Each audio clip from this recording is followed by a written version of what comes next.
So, my rate for dishes is going up with inflation. Oh, is it? Blame the economy.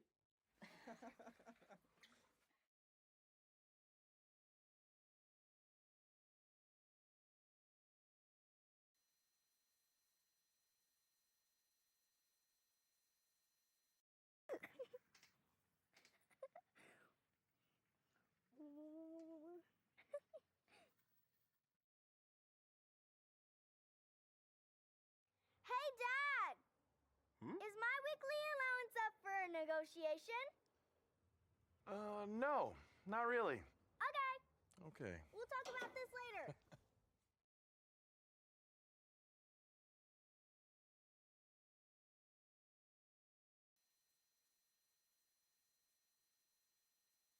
Take cash, direct deposit, or check. I think a pony is a smart investment. My rate for dishes is going up with inflation. Is my weekly allowance up for a negotiation?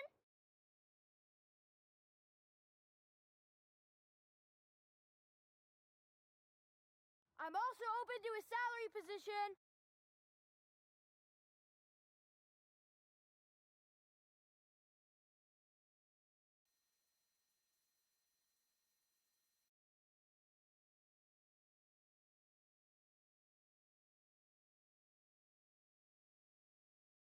Hey! You should be earning interest on your savings. Make the money work for you.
Network.com. On the call tonight is Vance Palm and Rich Cornford. Tonight's game will be replayed over the weekend, and then it will be available on the Kern High Network archive section of the website, kernhighnetwork.org. Tonight, they will also be selecting a Kern High Network player of the game at the conclusion of the contest. We also want to remind you of the popular new show, In the Huddle. Today was live streamed on the campus of Centennial High School, and it was fantastic. You can watch a replay of In the Huddle anytime on their multiple sports social platforms. Thank you, Kern High Network, for being here tonight.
and Steve Banistow. And from Frontier High Check, School, check. staff member Ralph Dranoff and Billy Yoakum. And our veterans, John Carlson and Johnny Aguilar. Hi, everybody, and welcome to the Kern High Network. We're going to be with you in a few moments for kickoff. We're just about 3.5 minutes away from kickoff. We'll have the national anthem, and we'll get this thing going. It's going to be a big one. It's been senior night tonight, and we know how senior night goes. It gets a little bit long in the process, but we're on time as far as the scheduled 7:45 kickoff. We're a little behind our normal 7:30 time, but after the national anthem, we're going to be ready to go here, and we'll get it started in just a moment, right after this.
Once again, welcome to all the veterans in attendance tonight for tonight's Salute to Service game.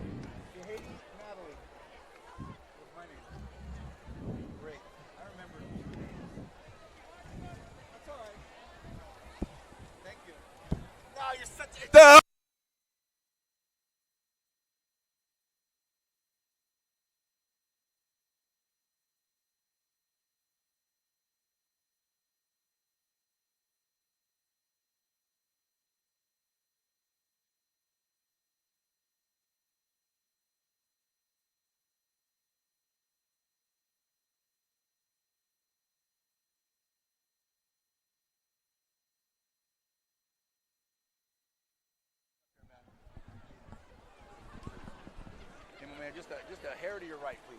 There you go. I want to make something happen. Back 8-3, the opening kickoff. Number 23, Michael Hayes. You about ready, big dog? Number 11, Kobe Watson. And number 5, You about ready? Desambe Geniu.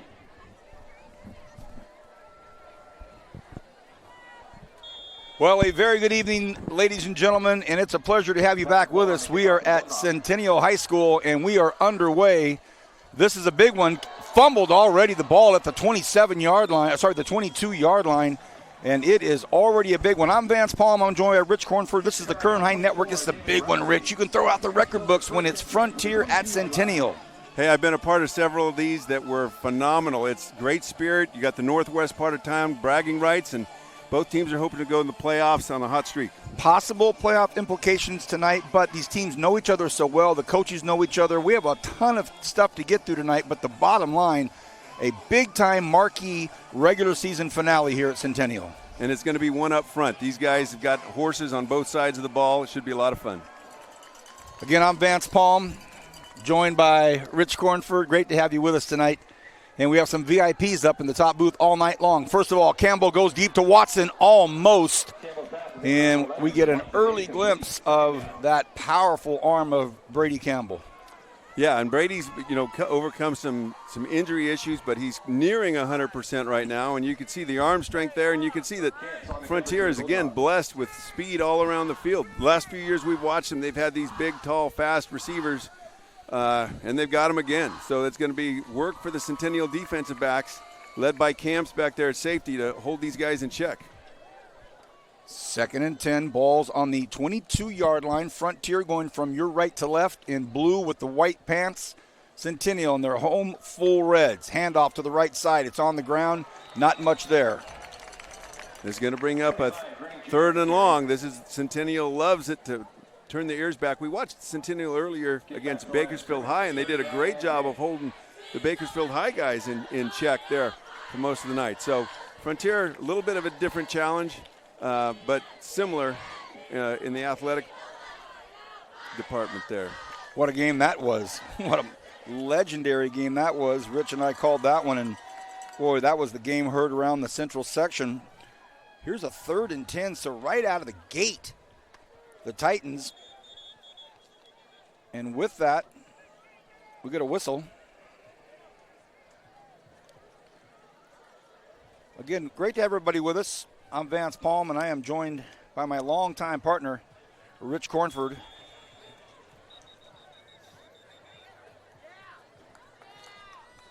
Whistles were, they took a Frontier timeout.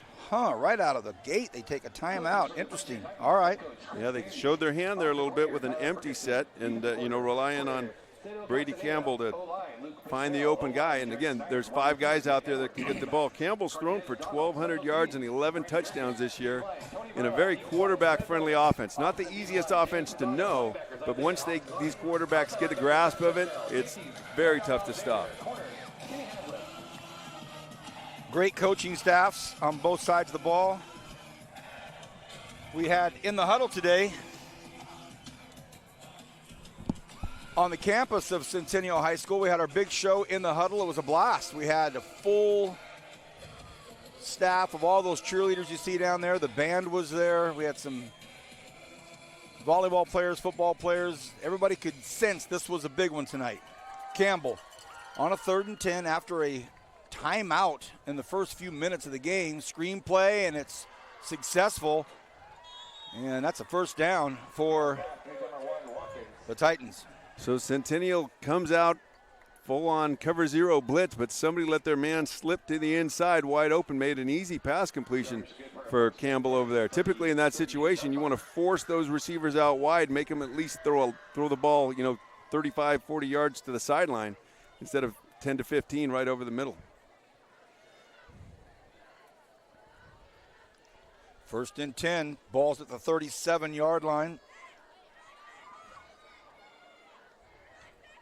Green Jr., the back, they hand it to him. He gets some room, cuts back up, and he gets to midfield, so some power running there by Green Jr. And we're going to see him on both sides of the ball. He's a heck of a running back, 492 yards rushing, leads the Titans, 5 touchdowns. In that department, we'll also see Logan Slayton run the ball. And both those guys play linebacker too, so a couple studs. 1st and 10, ball's right in the middle of the football field.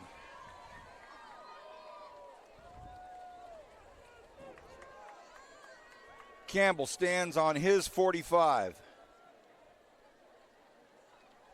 Big, strong offensive line. Campbell rolls to his right, connects, and it's to Malcolm Watkins, one of the 2 superstar receivers that Campbell will have to throw to tonight.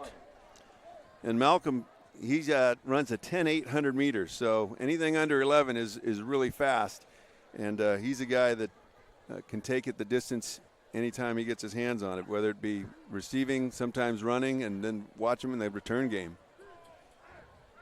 Once again, welcome everybody to the Kern High Network. Great to have you with us. Vance Palm, Rich Cornford, Julian Wilson. This is live exclusive coverage of high school activities in the Kern High School District. Tonight, the activity, varsity football. Great to have you with us. Campbell drops back, fires out to his right side. Oh, a great nab out there. And David Riley goes up to get it, sticks his paws out there and snags it. Nice. Good opening drive here for the Titans, keeping them off balance with run and pass, both on 1st down. Makes it difficult on a defense when you can't just load the box on them. Spoke with Coach Bandy before the game, and then I spoke with Coach Starrett today live on camera in the huddle, and I'll talk about their discussions with me as the evening unfolds. Also senior night, big night tonight. 1st and 10. They're already inside Golden Hawk territory at the 39-yard line. Campbell hands the ball off. This time it's to Green Jr. again. Cuts back up against the grain, and a big, big gain on first down. Coach, you always talk about long gains on first down being like going downhill. Yeah, it makes a huge difference. And I talked with both sides about winning first down and how important that is. From a defense standpoint, you hold them to 2 yards or less. From an offensive standpoint, you want to pick up 4 yards or more. Right now, other than that very first play, Frontier has been winning first downs. 2nd and 3rd. That's the voice of Rich Cornford, coached here at Frontier. Ridgeview, West, Del Oro. Lucky to have him up here in the booth tonight. Split way out to the bottom of your screen is the always dangerous junior Kobe Watson.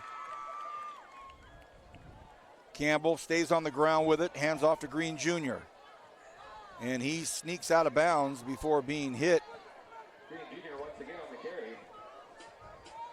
So Revius Green Jr., jersey 25, he's a senior. But if you look at Malcolm Watkins, already has one great catch. He's a junior. Kobe Watson, who's garnering a massive amount of attention around the Western region. Jersey 11, he's a junior. The quarterback, Brady Campbell, he's a junior. David Riley, he's a junior. So Coach Bandy. And up front, they've got several sophomores playing on their OND line that are not just players, but really good players. So the future is bright for the Titans. Karsten Campbell was an all-area offensive lineman as a freshman. Here's the pitch. Centennial with some great pursuit. Who will win out? The speed will. Nice contact there. Flag at the 20-yard line by the line judge. Great run, strong run. Yeah, likely a hold thrown from that position, but we'll wait and see here. So Dante Calles with a strong run. He took a big hit at the end.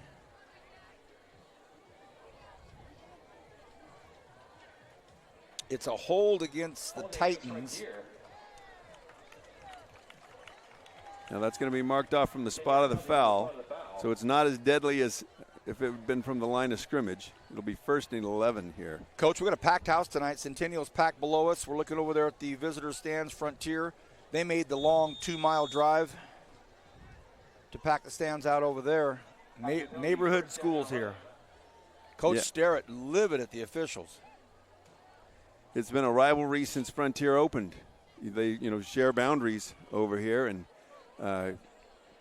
had some really, really good games back in the day. You know that well. We started the Kern High Network at Frontier when you were coaching, and your son was Kern High Network Player of the Game. You talk about fun night. Campbell, another screenplay. This time it's going to be out to Tyler Ayala. Ayala brought down. That's a really nice play out there by the Golden Hawks. And who else but Jason Grant makes the play, another superstar senior. Yeah, when we talk about tough football players, Jason Grant, we're going to call his name a lot tonight. He's a heck of a linebacker, a really good running back. I don't know which one he's better at, but he's all-area caliber at both of them. How's that?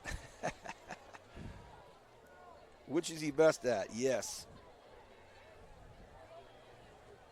Cool, crisp autumn breeze in the air tonight. You can see the smoke blowing from the barbecue. So it's autumn. Campbell, this time. Hands off again, a run to the left side. Nice job by the defense there. That was Logan Slayton. Slayton on the carry. Nice job, a host of Golden Hawks in there, and David Esparza, one of them. Yeah, I think Isaiah Edwards in there too, and right. He's another one of their stalwarts out there. Now, so 2nd, 3rd and long we've seen. Last time Frontier went empty set, and Centennial brought the cover 0 blitz and gave up a pretty easy first down off of it. I'm anxious to see how the script changes here with the second opportunity for both teams. As Coach mentioned, 3rd and 9, ball's at the 27-yard line of Centennial. Opportunity here for the Golden Hawks to put Frontier in a decision-making mode if they can do something special on defense here. Spread wide right is Watson. Campbell looks there, fires, and he's wide open right in the gap there. He just kind of found himself a little real estate, stopped his pattern, stayed right there, caught the ball, first down. Yeah, and you, again, talk about those big Frontier receivers. Kobe Watson offers from Washington, Fresno, Colorado State, and he's still got a year of eligibility left. So great job of finding the open window there. Centennial elected to go zone, and Frontier had an answer for that too. I formation here for the Titans. Campbell hands the ball off. This time it's going to be Green Jr. He bowls ahead and picks up a strong 4 yards, so it'll be 6 to go here for the next first down. 5.5 remaining in the first quarter. Things moving along at a quick pace here on senior night. Yeah, Frontier sustaining a really good opening drive, and one of the things Bandy was preaching to him just before the game is we have to start fast. We have to start fast. And, you know, if they can put this ball in the end zone, he'll get his wish. Again, from the I formation, Campbell. And again, it's Green Jr. This time met with some force, but he still picked up, I think, a yard or 2 even. So it looks like 3rd and 4 from the 9-yard line. So they can still pick up a 1st and goal if they can get it to the 5-yard line. Looking at Frontier stats, they did not have a made field goal yet this year, which makes me think likely 4-down territory. Now, you're in just about extra point range here, and they're good on extra points. They've got a heck of a good deep snapper in the coach's son, Mark Bandy. But I'm anxious to see how they play this.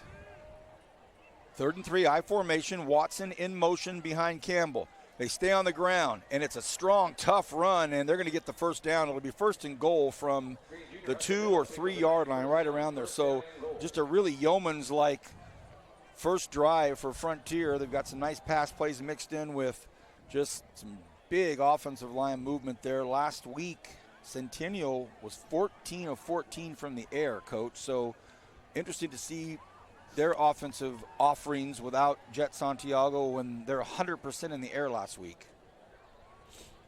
Yeah, 1st and goal from the 3. Watch, they got L.J. Riley up front, sophomore, and Nathaniel Espersuela.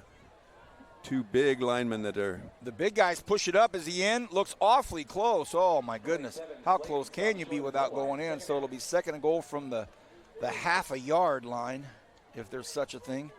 No huddle offense. Campbell's got him up there quickly. I formation, Watson way out on top. Campbell might take it in himself. Nope. They jam it in, and it's a touchdown. I think it's Logan Slayton. It is. Touchdown, Logan Slayton. Frontier's on the board first with 3:26 remaining. Boy, you couldn't ask for a better drive. 8.5 minutes taken off the clock. Picked up a couple key 3rd downs. Ran the ball well. Threw the ball well. Exactly what the doctor ordered for Bandy and company. Okay, let's keep an eye on the PAT process, as we always do. Ryder Crane Finch. That's a well-known name at Frontier High School, and it's perfect, just like that. We'll stay here since we've just started. Again, welcome everybody. Vance Palm here with Rich Cornford, Julian Wilson. Great to have you with us on this cool, crisp autumn Friday night as we finish up the regular season. I just can't believe it. Every time we get to this point of regular season play, I always kind of have that same feeling. I can't believe it's the end of regular season. It seems like we just started this thing. It flies so quickly here.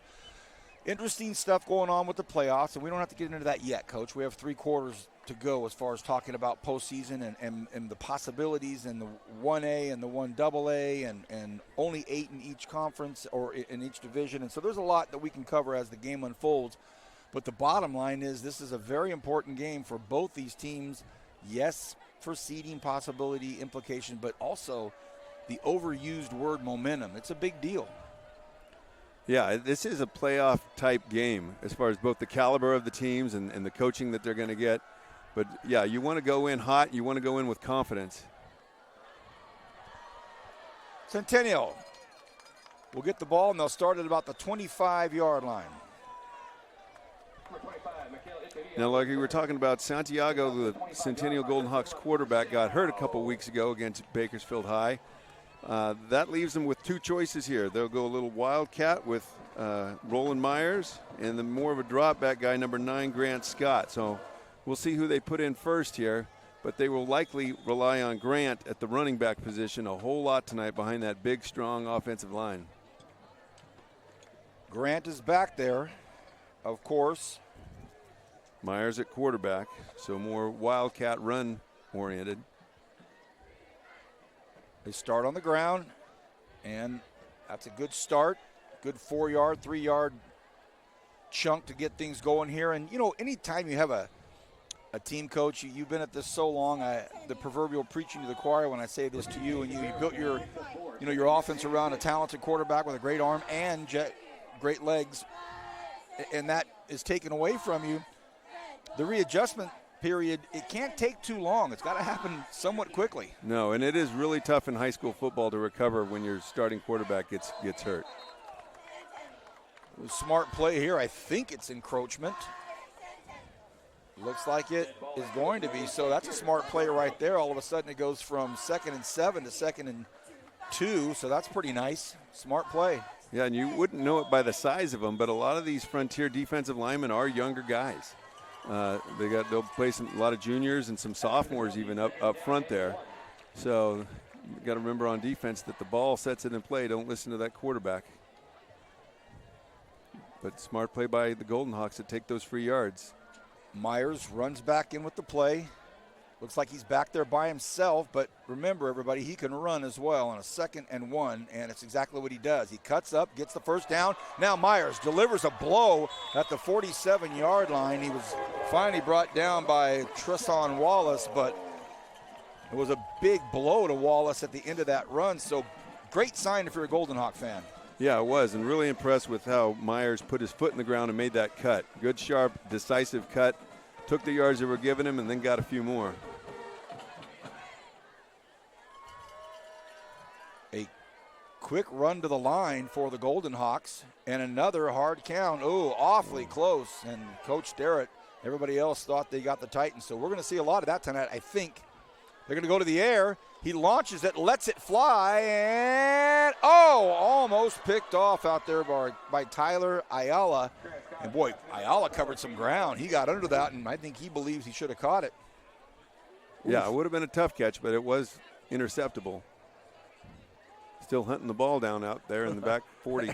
It went into the big tunnel. So 1:36 remaining here in this first quarter. It's 7-0. Frontier leads. They had the quintessential perfect drive, if you will. Really just marched right down the field with some pass plays, some run plays, and now it's going to be Myers in trouble. And that'll be the challenge, is when Frontier can kind of pin their ears back and realize, all right, time to go, time to charge. Yeah, the Frontier defensive coordinator, Seto Castaneda, is a heck of a good football coach, and he wants to be aggressive, and he loves to be aggressive out there. And if you look at their sack totals, their linebackers lead them in sacks, which means in these long yardage situations you can expect one or maybe both of the Frontier inside backers to bring the heat here. Head coach Chris Bandy for the Titans and head coach Richard Sterrett for the Golden Hawks. This is Sterrett's 5th year here at the helm in Bakersfield, Texas native. Myers rolls to his right, stops. Oh, no, sorry, this is Grant. Grant in big trouble. And he gets thrown down about 3 yards behind the line of scrimmage, and that'll bring up a 4th and 13. And again, you see the importance for Centennial to win first down. They decided to go for a pass play on first down, let them in 2nd and 10. And then from there, Frontier just put their ears back. Now 4th and long.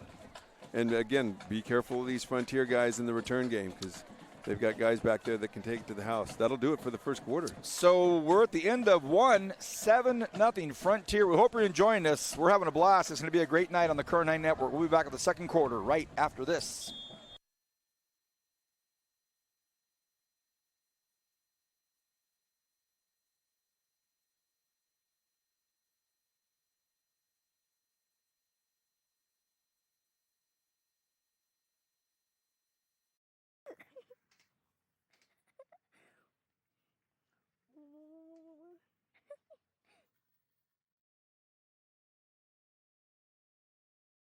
Hey, Dad! Is my weekly allowance up for a negotiation? No, not really. Okay, Okay. we'll talk about this later.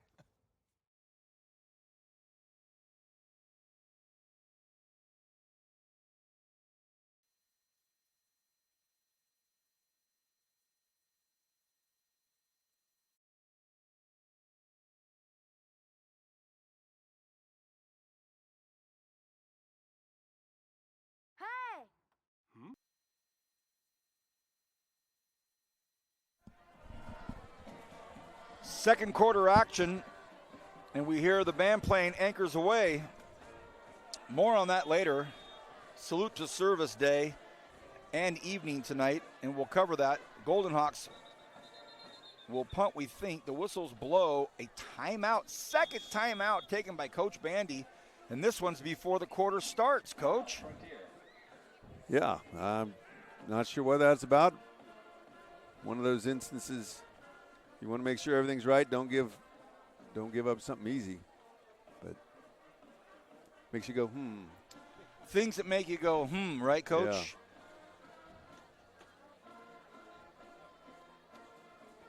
Salute to Service started with these two football teams this morning together on campus with a big breakfast. And Coach Bandy and Coach Sterrett agreed to wear blue and red, respectively, as a tradition from here on out every year. And the sweatshirts on the staff today at Centennial, Salute to Service, and the Patriots have them on also. We had some veterans being honored tonight before the games. Beautiful stuff. Here's the punt. It's a wobbler, and it's taken. And it's taken maybe to the house. Watkins called everybody off, said stay out of the way, don't get hit. And Coach Sterrett is saying, thinking he was calling for a fair catch. I don't think so, Coach Cornford. I think he was telling his players, get away, get away, get away, and then decided to take off with it. Yeah, this happened to Iowa last year in the college football where. Oh, it's a holding call anyway. Wasn't that? But the Iowa guy had actually done his hands below his chest, and they called it back and cost him the game. So fortunately, it wasn't that. But so I did see Watkins kind of waving his players to get out of the way, like don't let it hit you in the back of the ankle kind of thing. And then he saw that perfect bounce and said, I'm gone. And so it's taken away anyway because of the hold call. But that was on the borderline of controversy. Boy, and again, you see the athleticism of the Frontier Titans. Eek. Boy, the Golden Hawks will start the second quarter with a big sigh of relief, as that would have been a 70-yarder with ease. I mean, he just looked like he was just strolling, man, and then he makes one or two cuts, and he was gone. 1st and 10, Campbell's by himself back there. This is the junior, Brady Campbell. Centennial bringing it. They're coming at him. Campbell gets rid of it quickly, and it's incomplete. Now, Campbell's not quite as mobile as he normally is. He's dealing with some leg issues over there. So a lot of times you'll see teams go empty to run their quarterback. That is not what Frontier is trying to do right now. When he's back there all alone, he's going to throw it, and Centennial knows that. That's the first time they've actually been able to stop it, though.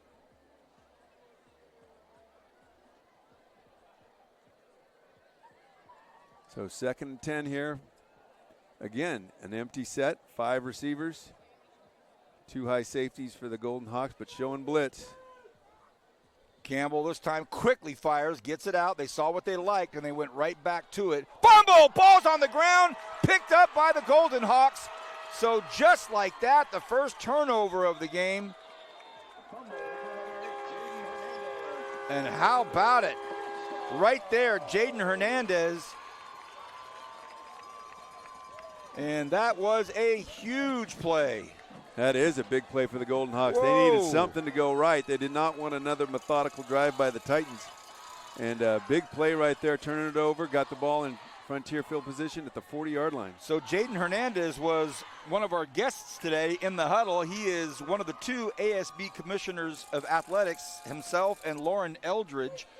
Eldridge, the cousin of the young Eldridge football player and niece of the head football coach, John Eldridge. And Jaden was a great guest today on the air. And we actually talked about, how do you two pick player of the week or athlete of the week? Have you ever picked yourself? No, never picked yourself. And we even joke, what if you get a couple fumble recoveries or an interception? Could you pick yourself? He goes, no, I wouldn't do it. Well, there's one. So we can pick him, though. Yeah, that's exactly what I said, Coach. I said, well, the Kernan Network player of the game, we don't have those rules. That's interesting. So a big play there for Centennial to be right there on top of it. You know, Campbell went there on the first play, saw what they liked, went right back to it, would have had the first down, but the Golden Hawks there to pick up the fumble. Wow.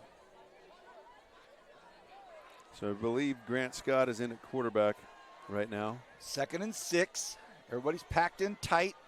They stay on the ground with it.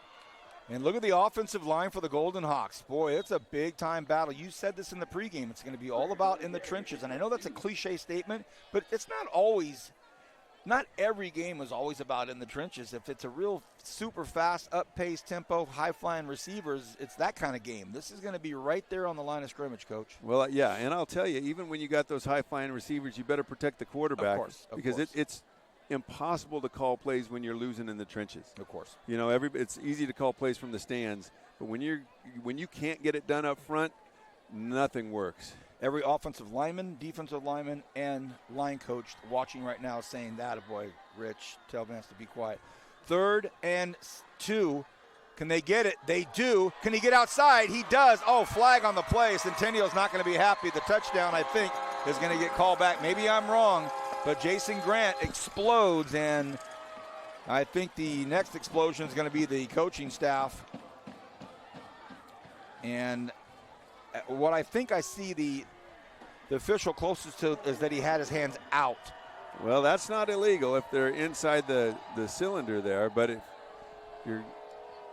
if he sees him grabbing there, then obviously that is what holding is. The Boo Birds are out for the Golden Hawk fans. They don't like it. And by the way, I've got to remind everybody, our VIPs are back. The camera crew for Coach Sterrett, they're back, our superstars. I'm going to give you their names in a while again, but since they didn't remember mine, I don't know. I might hold off and just not, I mean, you know. After a month, I say, oh, hi, ladies. I say their names to them, and then I said, do you know my name? Look at me like, who are you? So we know Coach Cornford, but who are you? So tough call there, Coach. Yeah, that is tough because Centennial's offense isn't quite made right now for these long yardage situations. I wouldn't be surprised if they don't run it. And Coach Sterrett's got to call a timeout very quickly because they did not have all 11 players on there. And so the player that's going to hear it the most is Thomas Wilson. He went running on at the very last second, and no way to hide. There's nowhere to hide there, Coach. So a couple of tough moments there after some jubilation of picking up the fumble recovery. They thought they had a touchdown run to tie this thing up with the always dangerous Jason Grant, but it's called back on a hold. And then after that, they don't have 11 guys on the field, so forces the timeout with 9:54. But so far, Rich Cornford, nice football game. It is a nice football game, and I think it's going to continue to be a nice football game because you got great coaching staffs, you got good players up front, you got dynamic athletes on both sides of the ball. And, you know, again, talking about why do I think they're going to run the ball? Well, Jason Grant averages 9 yards a carry. So I think if you give it to him twice, you got a decent chance of picking up a first down here. Very, very tough load to bring down. Under 10 to go in the half. 3rd and 11. Ball is at the Frontier 41-yard line. The ball snapped. Looked like not everybody was ready for the snap. It caught a couple guys off guard completely. The snap came back into the hands. Yeah, I'm still trying to process the Frontier defense there. They had 7 guys in the box at the line of scrimmage. They had one safety about 25 yards deep and the other about 20 yards deep. Whatever it was, it worked. Hats off to Coach Castaneda for a good call there. Well, that and the snap took place, and there were probably 4 or 5 Golden Hawks just stunned, still standing there. So a little bit of discombobulation after the fumble recovery, and the Golden Hawks do not convert. Be careful where you punt this ball. Going back a few minutes, Malcolm Watkins took one to the house. This time they steer it more towards the sideline. Smart play, good punt. Goes out at the 16-yard line. We'll take a very, very short break and be back right after this on the Kern High Network.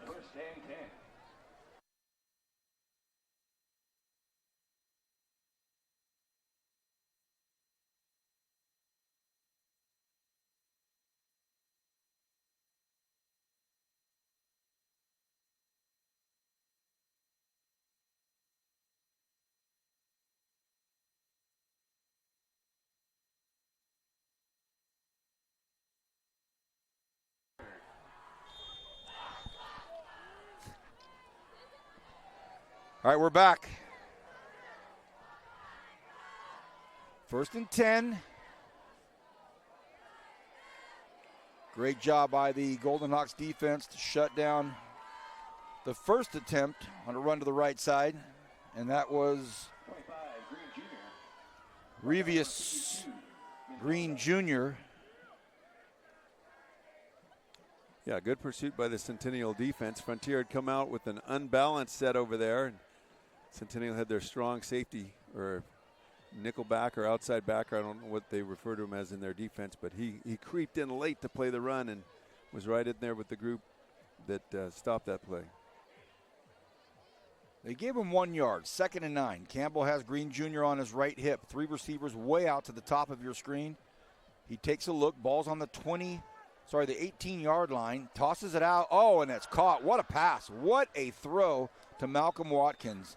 Campbell just floated it right over the DB, right into the hands of Watkins. That was a beauty. That was a beauty. You talk about a perfect throw over there. Hard to defend that. You know, pretty good zone defense there by the Golden Hawks, but took a perfect throw to beat them, and that's what they got. Under 8 to go in the half, 7-0. After the Frontier fumbled the ball in their last series, Centennial thought they had a touchdown, waved off with a holding call, and now Frontier gets to dig back in again. And they will methodically kind of plod along and take their time. Another strong run by Green Jr. He's forced out, and I think he got the first down. It's going to be close. Looks like it's going to be 2nd and short. Okay. So one of the things, again, we talked about, Frontier's got some younger guys up front. They've got size and strength. Sometimes when teams twist and stunt and slant on them, they can lose track of people. But they've really picked up on their assignments here lately, according to their coaches, Lucas Bushnell and Jared Snyder, who had both played for me at Frontier a decade ago. 2nd and 1, as Coach mentioned, I formation for Frontier. Campbell, play action, tosses one out, floats it up there, and it's broken up. Double coverage, and that's what it's going to take.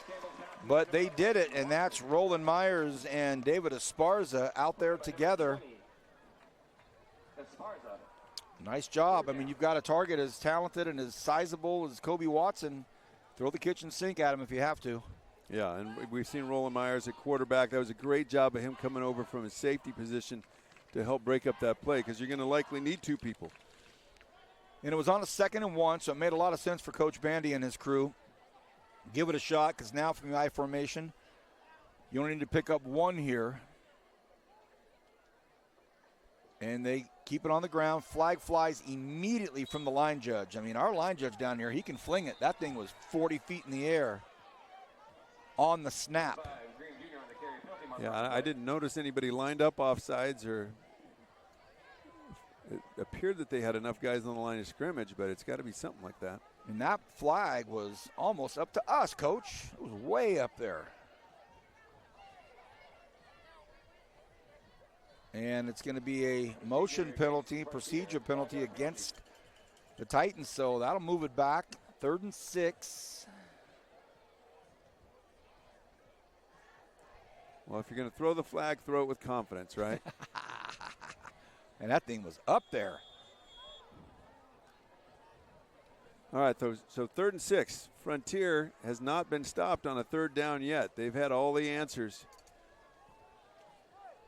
They enjoy going into this empty set in these situations. Campbell back there by himself. Looks left the entire time, and it's bobbled, and is it caught? It may have been caught. No, incomplete. So it was bobbling up and down, and with a 4th and 6, Coach Bandy not even thinking about it. Punt team end, and we get an opportunity to take a look at his son. Mark Bandy, yep. Maybe one of the better deep snappers in the area. Let's see look at that snap. Nice, and a good punt. It's up there and takes a very safe bounce out of bounds at about the 33-yard line. So it'll be 1st and 10 for Centennial. The defense does their job. A penalty helped them. But here come the Golden Hawks, see if they can piece together something on offense and get in the end zone.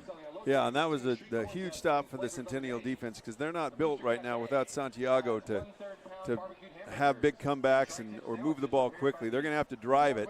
And maybe Grant can break a long one like we saw, earlier when the penalty was called. But they're going to need to control this ball, control the clock, and hopefully get into halftime with this game tied up.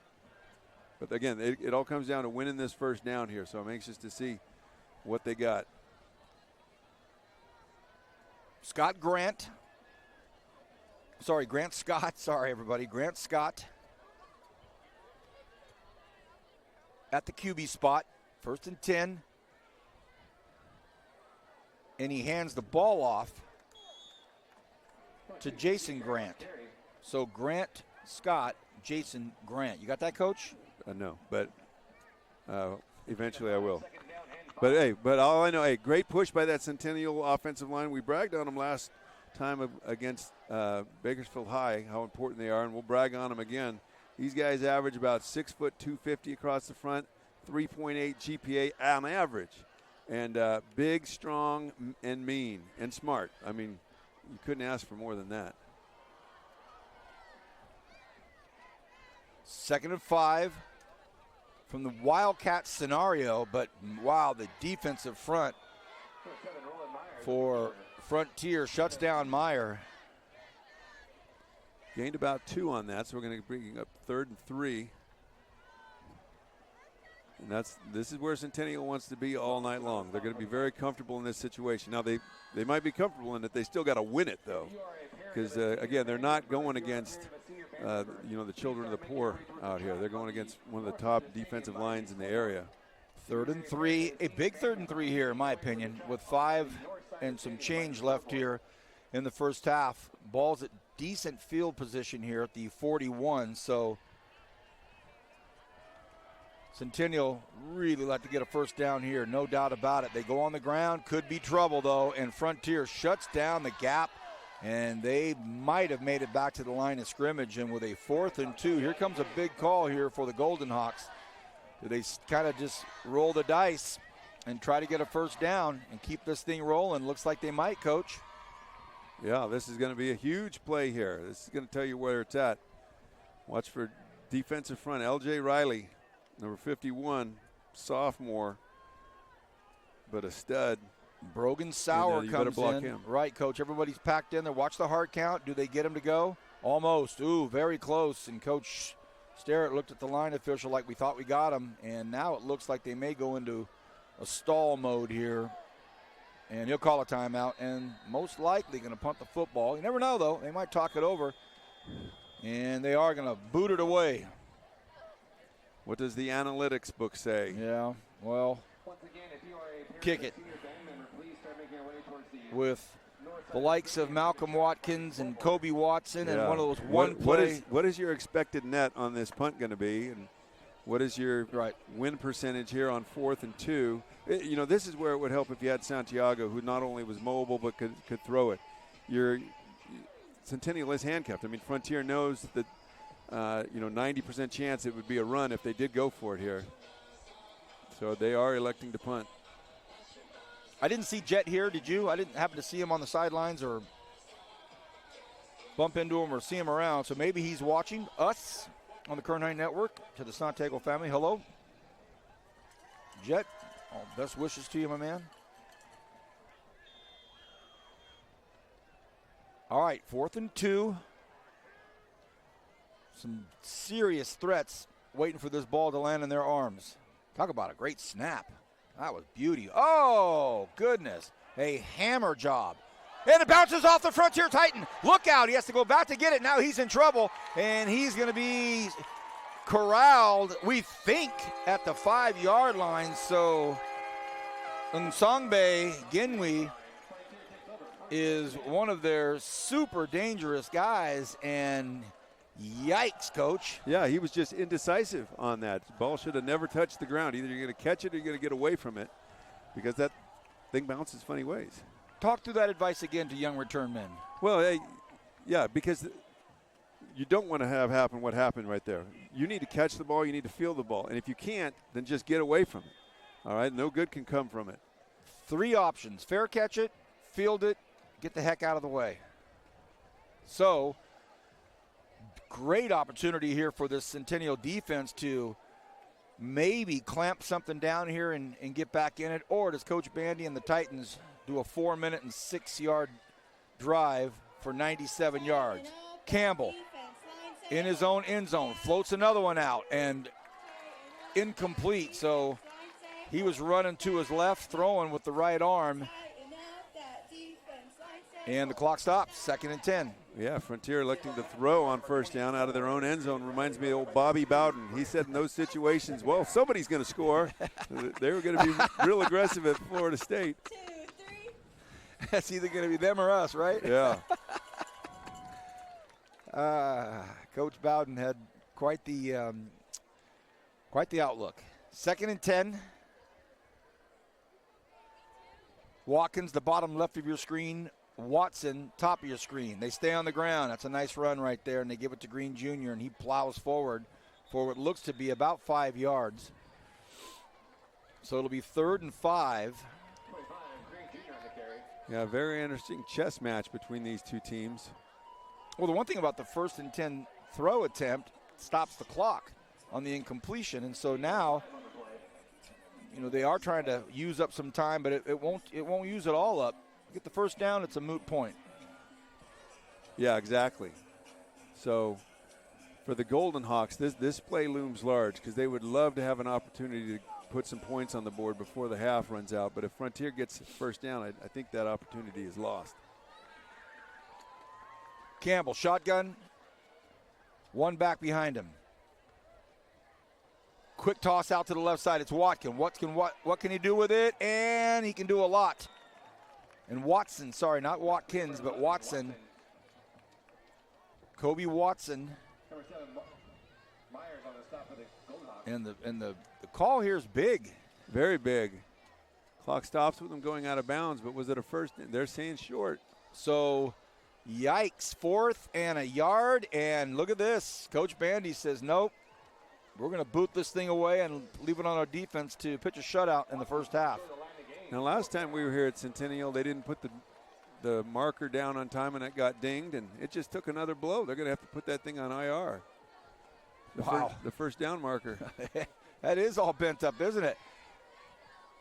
And this is a wobbly high punt, not a good one at all. And let's see what direction it bounces, and it stays shy of the 30. So everything worked out for the Golden Hawks on that after they have their punt coverage team swallow up and throw down the Frontier Titan at the 3-yard line. And the Titan offense did not perform right there, and the punt didn't get past the 30. So just like that, Golden Hawks making Coach Bobby Bowden proud. Somebody is going to score here. Now, Andrew Forrester, the punter, came in with a 42-yard average, and I was thinking, man, this guy's going to challenge Matt Darr for the punting title, but he struggled tonight on his 2 punt attempts, and especially that one. Boy, how special was that young man, Matt? Boy, very special. He's a pilot now. Nothing surprises me with him. Nothing. Yeah, state champion in the shot put and discus, NFL football player, pilot. 1st and 10, 29 yards for a touchdown. They're going to go to the air. They throw it up. It's got a lot of wind under it, and not a good throw whatsoever. And just like that, Frontier gets the football back, and they're going to start again at about the 4-yard line. So flag late in the play, way late after everything was over. The white hat threw it out right between the hash marks. So with 2:35, the Big Chief throwing the flag here. Let's see what it's going to be. Personal foul, and it's going to be on Frontier. So it'll go from the 4 to the 2? Well, I think they're giving him the 7 with forward progress, so maybe back to the 3. So on a 1st and 10, they put the ball up right away, and it was thrown awfully high. We could see from way up here that it was going to be trouble. A little surprised they didn't try to grind out something, but. Well, yeah, they've thrown the ball twice on first down, and neither one has looked very good. I'd be surprised, if they can keep the game close. I would be surprised if they throw on first down again. if they obviously they fall behind, then you kind of have to. Okay, 2:35. Very little went off the clock here, and Frontier has another opportunity. Campbell's got a back on each side. This time they start on the ground. Great job by the Centennial defense there, and I think that may have been the man. It is Jason Grant. Boy, and he ran him down from behind. Yep. That's why running backs make great linebackers. It's a very similar situation. You find holes and run through them. He ran through there and chased him down for hardly any gain. So now Coach Bandy watching that clock just tick off. 2nd and 9. Score still 7-0 here in the first half. If I'm Coach Starrett, I'm looking to call a timeout if I can stop him with 3 or 4 yards or less here. He's only got one left. They stay on the ground again. Nice job by the Golden Hawks, and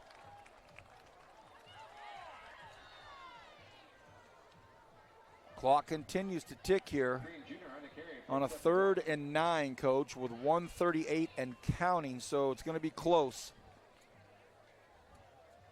Yeah, what you're hoping for, you call that timeout. They might throw an incompletion on You're 3rd right. down, You're and right, then you Coach. got the ball, and at least you might get a field goal out of it. If he shanks another punt, you conceivably could run your hurry up offense and score a touchdown. But boy, you'd sure like to get some points on the board here before halftime. Okay, Campbell right behind center, and that's his cousin, Karsten Campbell, that's snapping it to him. Trouble, look out. Oh, man, almost got him in the end zone. Ooh. So now Coach Derrick calls the timeout with 55 seconds. It'll be 4th and 10.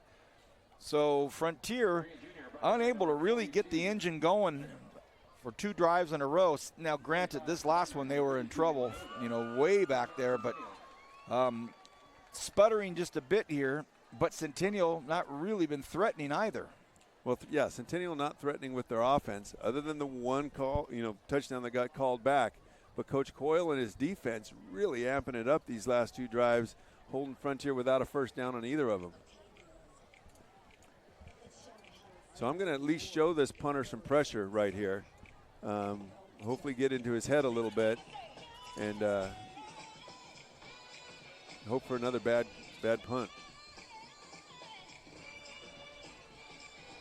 And a lot of times when you send that kind of pressure, you hold all the offensive linemen that are normally into coverage. They have to block a little bit longer, gives your guy a easier job catching the ball. Okay.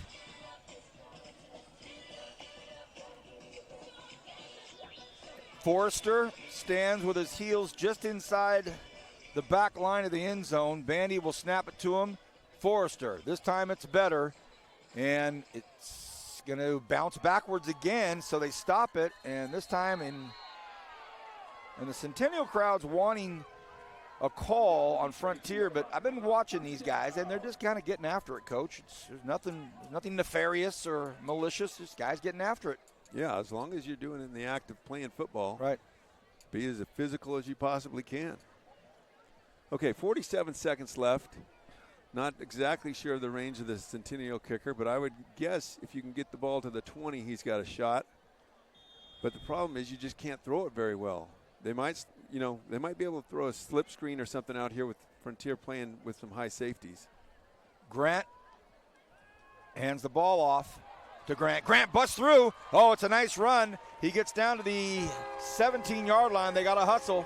Clock will stop while they move the chains here. That gives And them flags. Oh, man. Now that may be on a Titan. Well, we talked about if it's part of the football play physical. But if it isn't, you cannot hurt your team by doing something cheap. It is on Frontier. That's the 2nd personal foul on them in the first half. Gives Centennial an excellent opportunity. Now, if you're going to run the ball, it's going to take 15, 16 seconds off. You could potentially do it 3 times here, but it would be tight. But, boy, I just don't feel comfortable with the Centennial passing game to dare to put the ball in the air. They're going to start the clock here in a second. They're keeping it dead because of the penalty. Oh, right. But, yeah, you're going to need probably 2 play calls here and it would likely be the same call if you're running the ball. So Grant Scott, the quarterback, Jason Grant, the running back, 3 receivers split out to the right side. Again, they go to the ground. Oh, a big hit, and they're going to have to hustle now.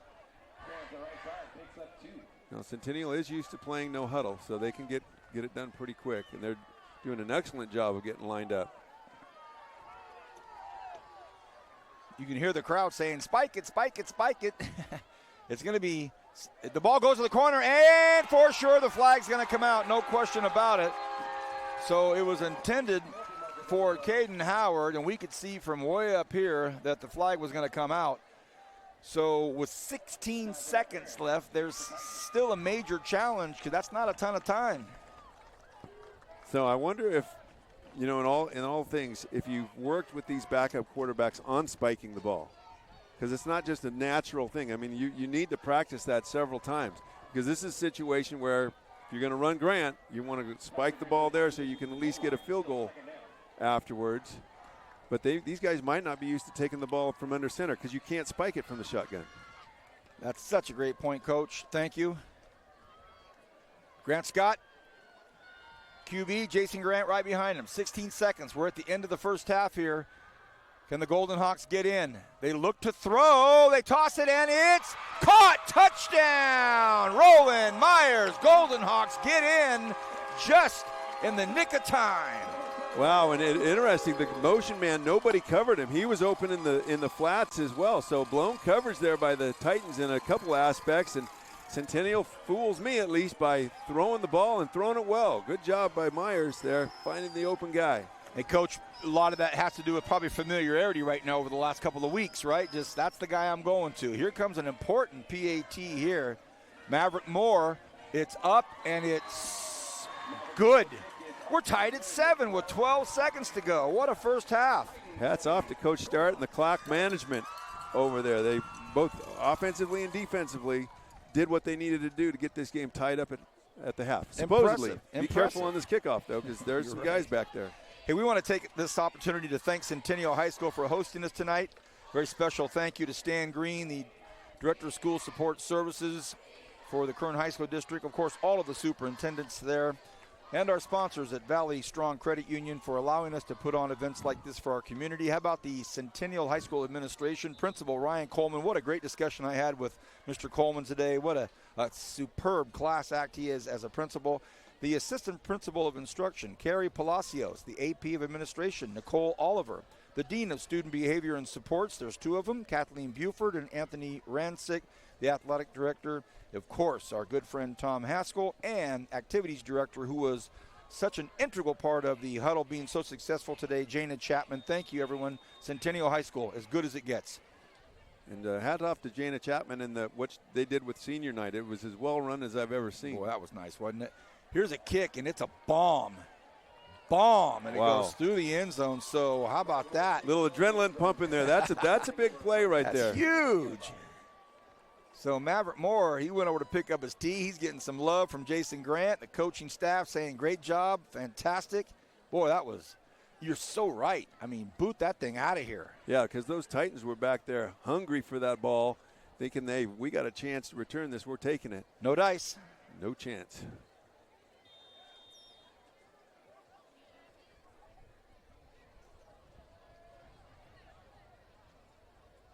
So everybody packs around Brady Campbell. They go down, and that's going to do it at the end of the first half. What a great one. 2 really good football teams and showing a lot to these fans tonight. We're tied at 7-7. We'll be back on the third quarter on the Kern High Network, but stay tuned because for those of you that are going to be able to enjoy this great halftime show, it's going to be a good one. Today in the huddle, we had an opportunity to work with the band director, and he just did a phenomenal job, and you're going to enjoy this. He's got a talented group of musicians. It's Dylan Brasher and the Marching Hawks. Stay tuned, everybody. We'll see you in the third quarter.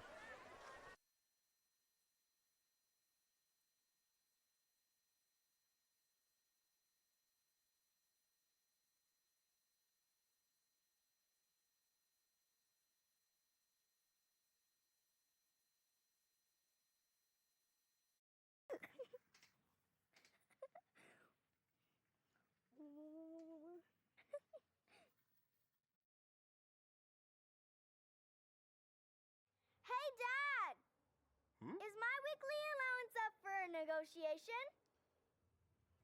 No, not really. Okay, Okay. we'll talk about this later.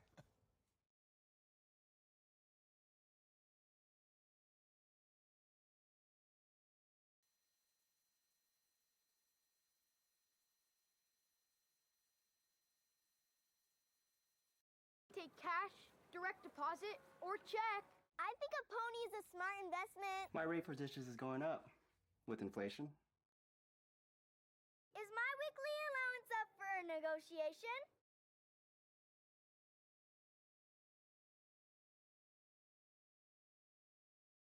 I'm also open to a salary position.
Hey! You should be earning interest on your savings. Make the money work for you.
they know how much I miss them.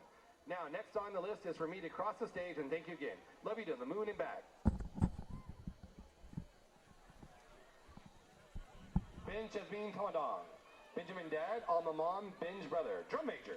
Thank you, Dad, Mom, Benj, for all my family members and friends, and to God. All have supported my ambitions, not only academically, but musically. From dance to theater to choir to playing the flute and violin, to now being drum major alongside two amazingly talented girls.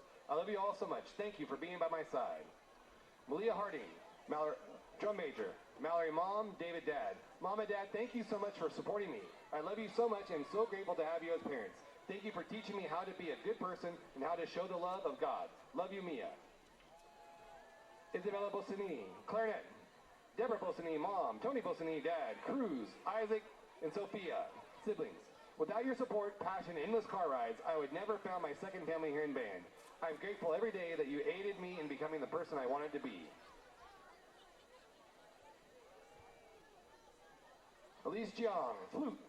Sarah Mom, Simon Dad, Eli Brother. Thank you for all the support and love you gave me throughout my life, throughout my band journey. I wouldn't be here without you, and I am thankful for everything you guys have done for me. From picking me up from late night practices to watching and supporting me at every competition. You guys mean the world to me. I love you. Ashley Garrity, synthesizer. Sarah Mom, Mike Dad. Thank you to my family, friends, and coaches for joining me on this ride throughout the last 4 years. I can't wait to see where the rest of the year takes me and continue to pursue my passion of music as I go on to college. Brian Kuttner, sousaphone. Judy Mom. Thank you, Mom and Harmony, for always supporting my passion and driving me everywhere. And thank you to the best girlfriend, Kayleen, and the Kindig Arnold family.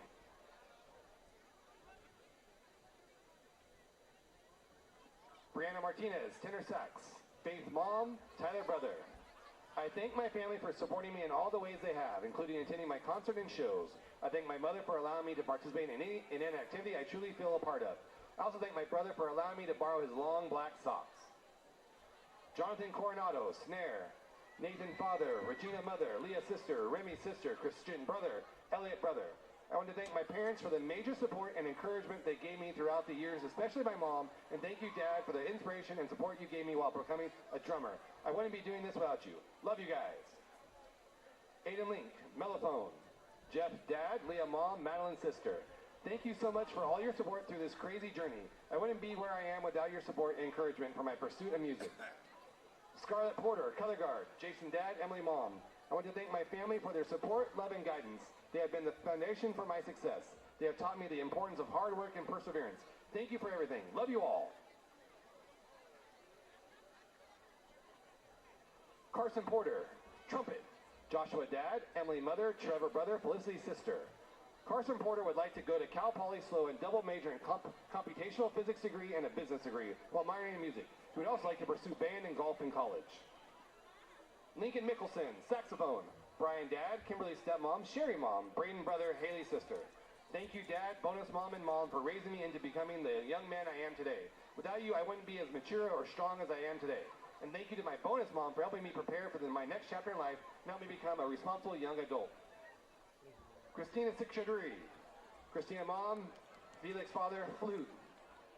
I would like to thank my parents for supporting me through all the 4 years in marching band. And I'm so grateful to meet so many amazing people in band. Angel Landon, color guard. Joanna Mom, Kevin Dad. I love you guys so much. Thank you for everything you have done for me. All 4 years of high school and more. I couldn't have got here without you. Mars Nura. Trombone. Jeanette Mom, Dylan Friend, David Friend. How is it powerful? No matter where you are, who you are, hope is everywhere. Never give up. David Ortiz, Mars Friend, Abby Friend, Malia Friend, Dylan Friend. Vibraphone. Thank you guys for being there for me and supporting me, especially Dylan, my best shotty.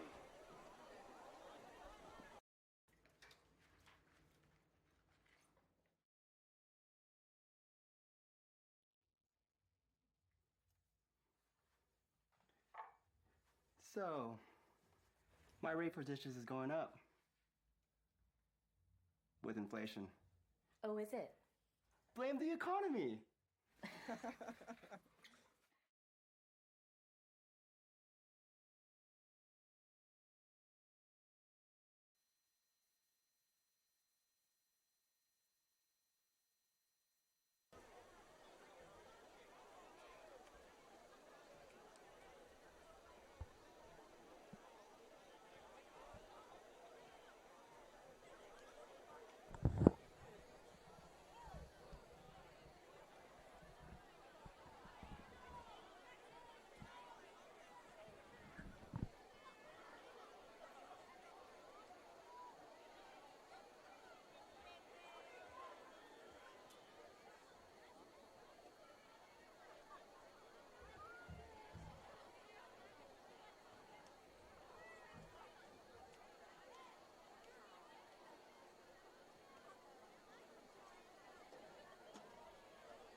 And now, your Centennial Marching Ox and Golden Pageantry Corps.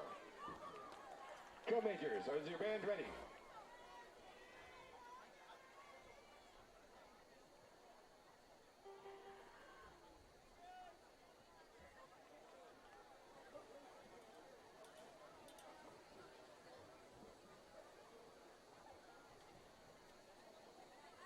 As I raise my hand to the blank canvas, I look to my life for my inspiration.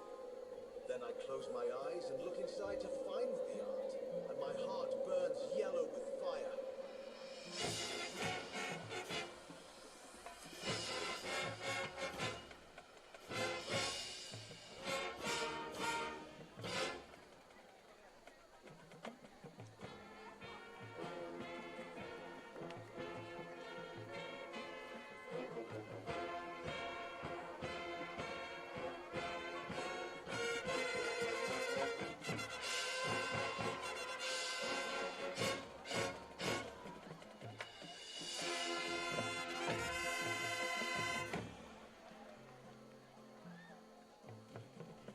Then, I let my fire engulf my canvas and flames.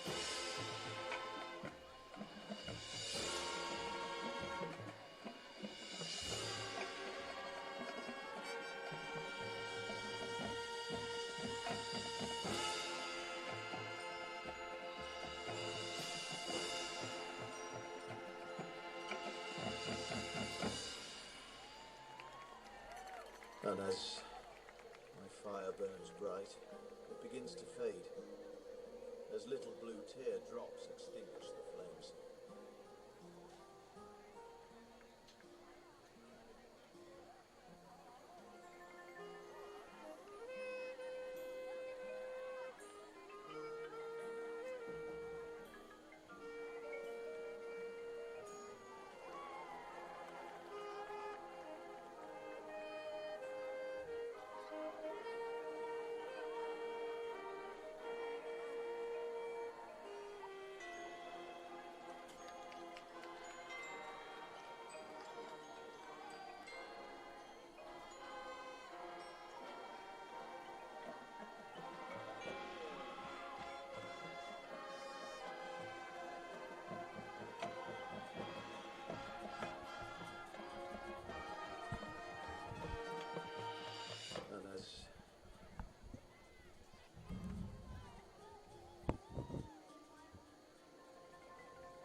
Almost burns out. I feel a warm and joyous red begin to embrace and kindle the flames.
my voice again. Sad. Happy. Angry.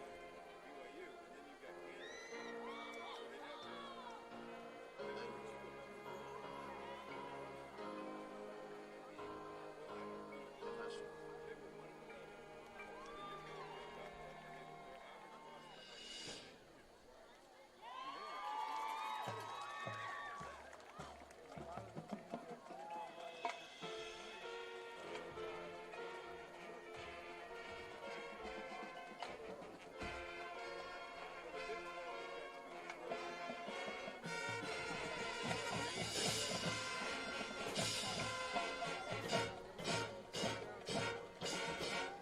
Rainbow colors calling out to me.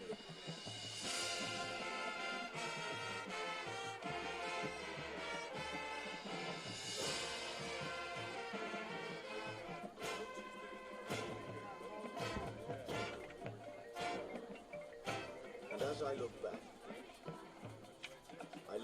with no regrets.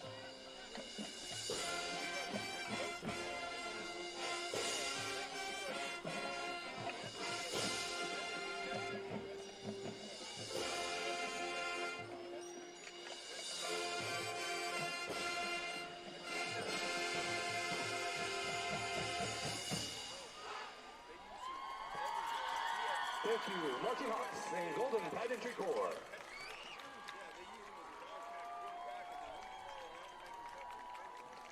Here they come, your Centennial Golden Hawks. What about Indiana?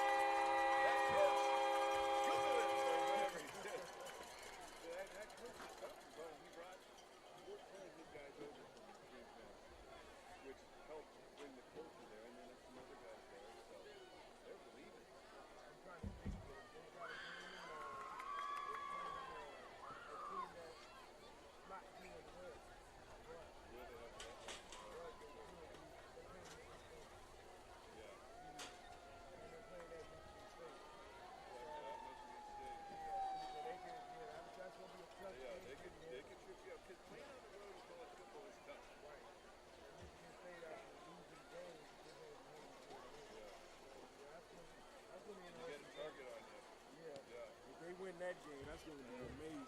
And let's see, 19.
Welcome back, everybody. Great to have you with us. And, wow, what a performance, what a show. That was really impressive by Dylan Brasher and the Marching Hawks and their color guard. And it sets us up for a great third quarter. Tied at 7. Frontier will kick off. Centennial is going to get the football here. I'm Vance Palm, and I've got Rich Cornford with me, and the ball takes a friendly bounce right into the receiving hands. But how about the closing defense of this? The ball's on the ground!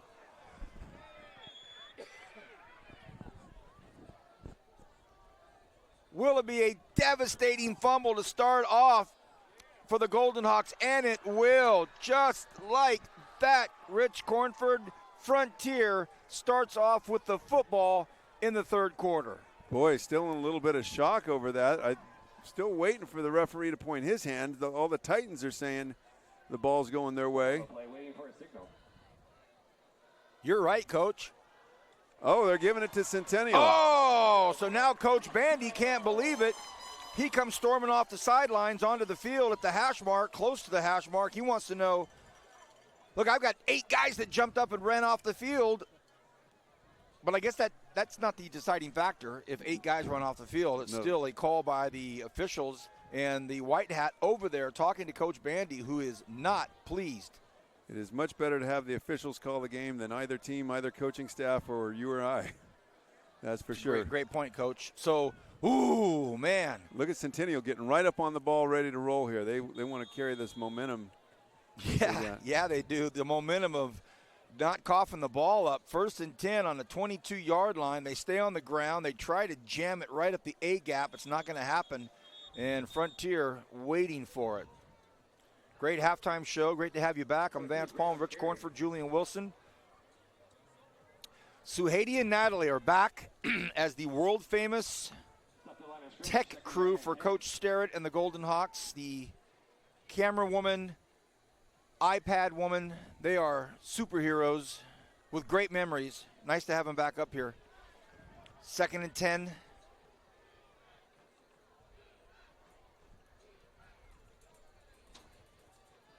Rolling to the right is Myers. Myers says, I'll keep it. Flag on the play. 2 flags on the play. Big hit at the end of the run. Myers always delivers a good blow at the end of the run, but 2 quick flags from 2 different officials, and that would indicate it's coming back, and it is holding call on the Golden Hawks. So a disjointed start to this third quarter with a perceived fumble on the start of the return. Frontier thought they had it. They went storming over to their sidelines, only to hear Lee Corso say, not so fast, my friends. And now Centennial on the first play, second play from the line of scrimmage. Myers with a nice game, but he gets completely stymied with a holding call. And for Centennial, they wanted to try to carry over that momentum that they had gained at the end of the first half and methodically plod the ball down the field. That's the goal. Something spectacular is going to have to happen for them to even get a first down. Grant, stiff arms, comes back up, runs into a host of Frontier Titans. Nice first cut, tried to get some ground up there, but, man, there was a ton of them over there. Ayala was one of them.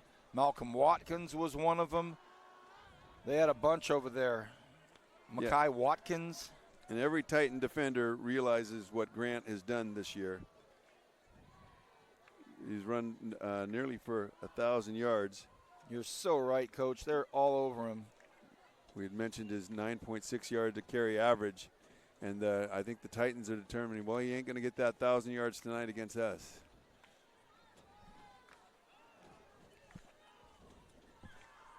Third and 20. Myers rolls to his right, might launch it, does, has a man, and it's caught, but what a big hit laid on by Nsongbe Ningwi, and a flag flies. So the Centennial crowd thinks it may be something a little too ambitious, and the Frontier crowd in complete disagreement. Looked like just a big hard hit over there, but I'm a long ways away. Oof. How about it? Yeah, I couldn't tell if he was out of bounds when he hit him, but he hit him with the shoulder pad, which last I heard, that's how you're supposed to hit him. I thought from up here it looked like just a big hard hit, but I guess not. Again, if he was out of bounds, I can understand it. And it's on the far side of the field from us, so I'm not sure. Have to watch the replay tonight. Okay, well, but that's a big break for Centennial. Did not anticipate them being able to overcome the penalty on themselves to get back in this. Frontier substituting liberally on the defensive line. 1st and 10, balls at their own 44. New life, but Frontier defense there to meet this next attempt on the ground. Maybe a half a yard gain. Battling up front for that half a yard. Frontier wins first down, like we talked about in the first half, holding them to 2 or less. Coach Starrett's done a really good job of keeping things somewhat off balance, throwing a little bit more than I would have anticipated, but doing it successfully.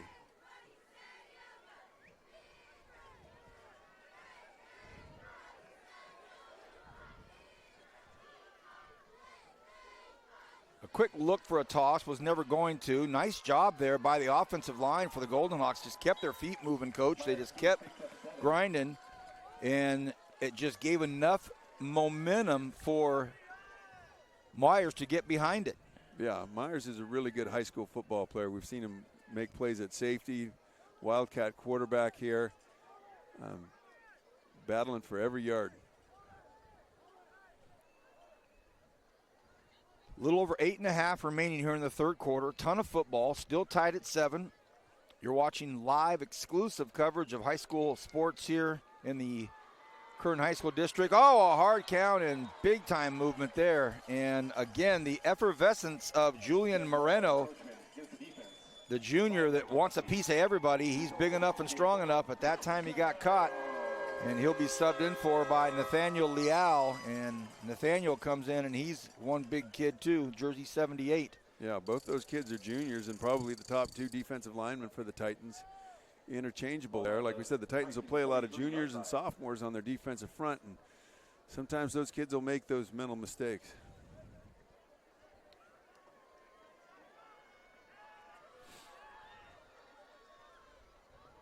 Another run play. They keep it on the ground. Grant breaks through, and how about it? The 25-yard line.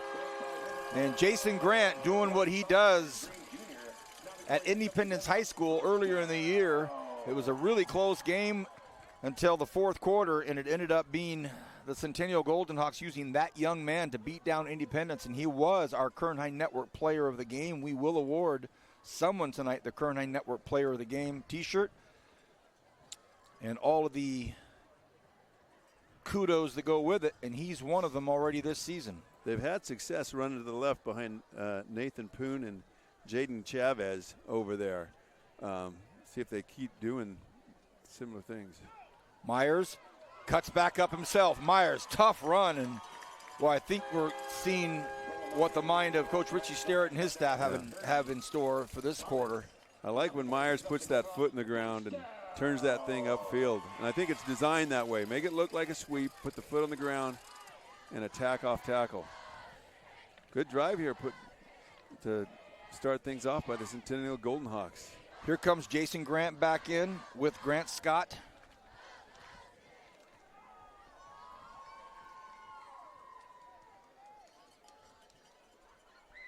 Spreading him out, but he still has the running back, and how about that load? Oh, wow.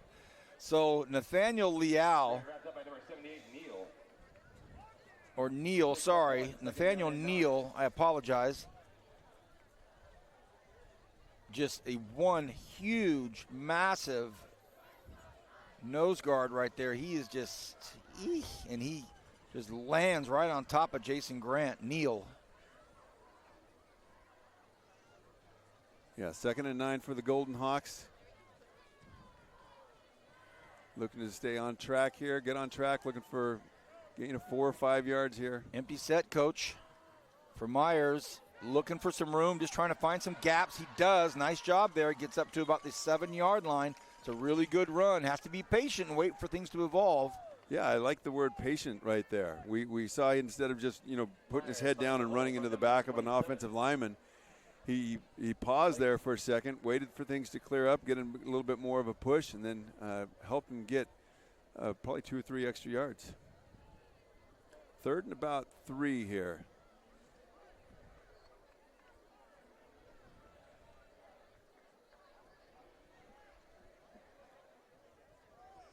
Scott Grant is in there. Okay. At quarterback. Jersey 9, then he has Jason Grant behind him. Big 3rd and 3 right here. And they're going to need to get this play going, and he has to call the timeout. You can see that back official by the field goal post right there. Got his hand up and started to count it. You could feel that it was starting to get a little long in the tooth there. So 5:10 remaining in this third quarter. 3rd down and 3. We're tied at 7 here in the third quarter. Coach, I didn't start the third quarter like I always do and get your take on the first half because it started with a fumble, we thought, and so it got kind of crazy. But your overall thoughts on the first half? I know we're backing up a little bit, but what do you think? Well, you know, Bandy had talked about getting off to a fast start. Sure enough, Frontier put a great drive together, and you think, oh, boy, I don't know if Centennial is going to be able to stop these guys. But Andy Coyle made a few adjustments with his defense and held Frontier scoreless for the rest of that half. And then, you know, a short field, a little bit of undiscipline by the Titans allowed the Golden Hawks to get the ball in the end zone with 12 seconds left. So this is a heck of a ball game. And then Starrett's got a great drive going here offensively, chewing up clock, chewing up yardage. 3rd and 3 from about the 8. This is where those coaches make their paychecks right here, is on these kind of calls. Here we go, big play. Frankly, I think Coach Bandy liked the timeout too. They pitched. A good call, a really good call, and it's a touchdown. Wow. Jason Grant, touchdown, Centennial. And we have not seen that formation yet. A little old-fashioned power eye. Jan Stubbe used to run that over here real effectively, and then they tossed the ball out of it. We said this is where they make the paycheck. Well, give Coach Starrett a raise. In fact, give all these coaches a raise while you're at it because they don't get paid enough. Did you hear that, Tom Haskell? Hey, we just gave off the administration for Centennial. Coach Cornford wants those guys to get a raise. You said it perfectly, Coach. We hadn't seen that formation yet, and then they pitch out of it, and here's Maverick Moore's PAT, and all of a sudden the vibration on this field has changed immensely, and it's all red and gold Centennial, 14-7. Boy, and going back to that no fumble there right at the beginning of this half, and what a big play call that was. All right, Centennial kickoff. Last kickoff went deep into the end zone. Be a real bonus to the Golden Hawks if they can do it again here. The VIPs are up here dancing away. They're pretty stoked. They know that they're capturing all this for Coach Starrett and his staff. So when they go back and sit down and start dissecting all this film and looking at every last little piece of it, they'll say, thank goodness Suhaidi and Natalie did their job. All right. The Golden Hawks will kick.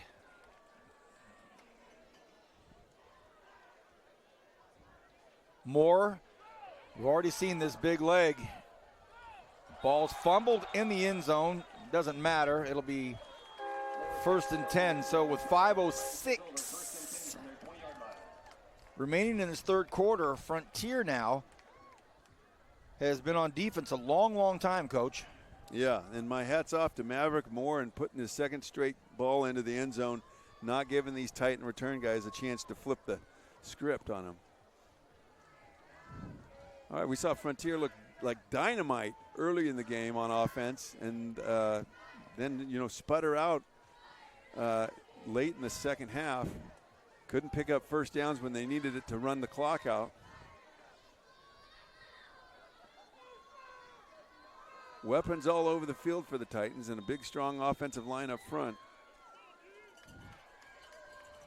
Okay, 5:06 in the third. Here we go. 1st and 10. Brady Campbell, the quarterback.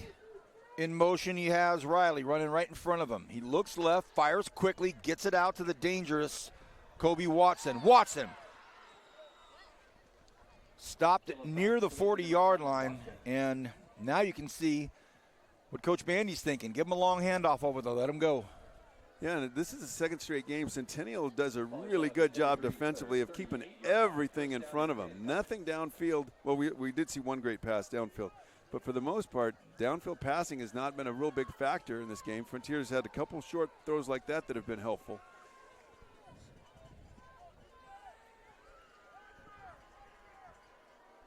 They stay on the ground. Green Jr. with this carry, and he churns out 4 or 5. And Campbell exiting the field right now, going in maybe a little bit of a wildcat set here. Oh, no, he's just talking to the coaches, getting the play straight from the sideline. Goes over and has a heart-to-heart with his coaches and a face-to-face with them. It'll be 2nd and 6 from what I see. 4.5 remaining in this third.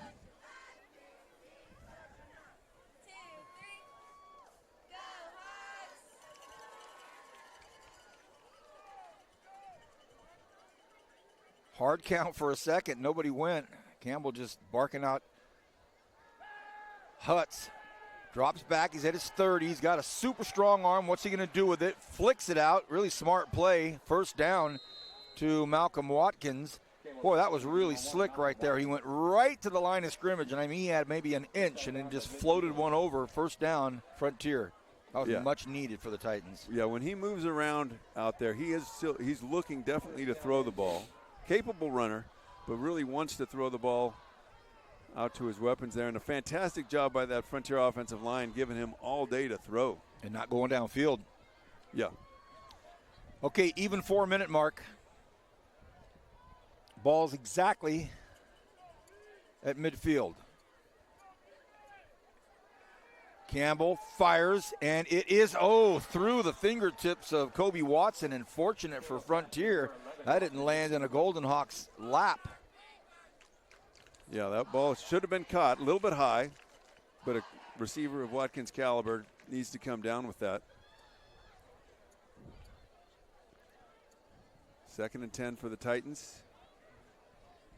Golden Hawk defense under Andy Coyle's tutelage has been really solid all season long. Giving up just 17.5 points a game this season.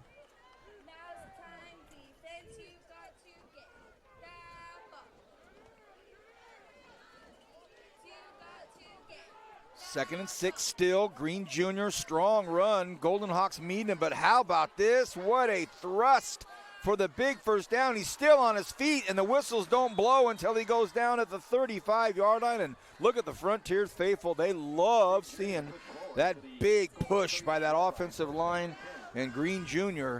takes advantage of it. That's a huge first down. Yeah, that's their kind of party, and a good job by the officials to let that play continue to play out. I agree, Coach. I agree. A lot of times you'll hear an early whistle, and there was still a lot of inertia and a lot of momentum heading in the right direction for Frontier.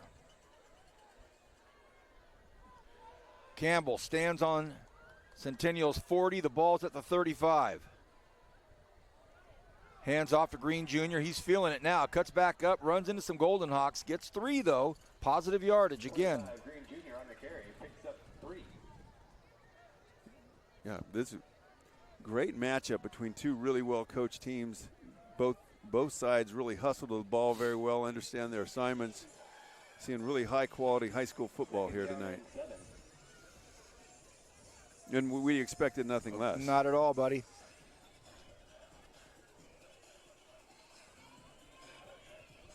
Second and 8. Campbell has Watkins bottom of the screen, Watson top of the screen. They go to Green Jr., cuts back up. Oh, it looks good. And some hard hitting going on right there at the end of that play. They're going to the very end.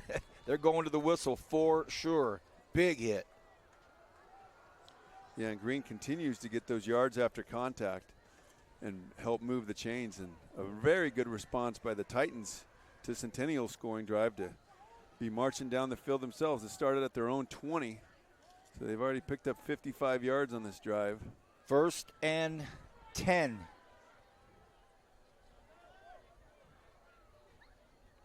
This time, it's another run to the left side. Big hit at the end of it, but Logan Slayton able to chop up at least 5 more, Coach. Well, physical and bruising is the way that Coach Bandy described Logan. And you see that on that run. And that's how he plays at linebacker, too. Physical and bruising. And what a great story this is out of Tehachapi. If you're a South High Spartan fan, right now, South up 21-17 on the road at Tehachapi. That's a big, big score.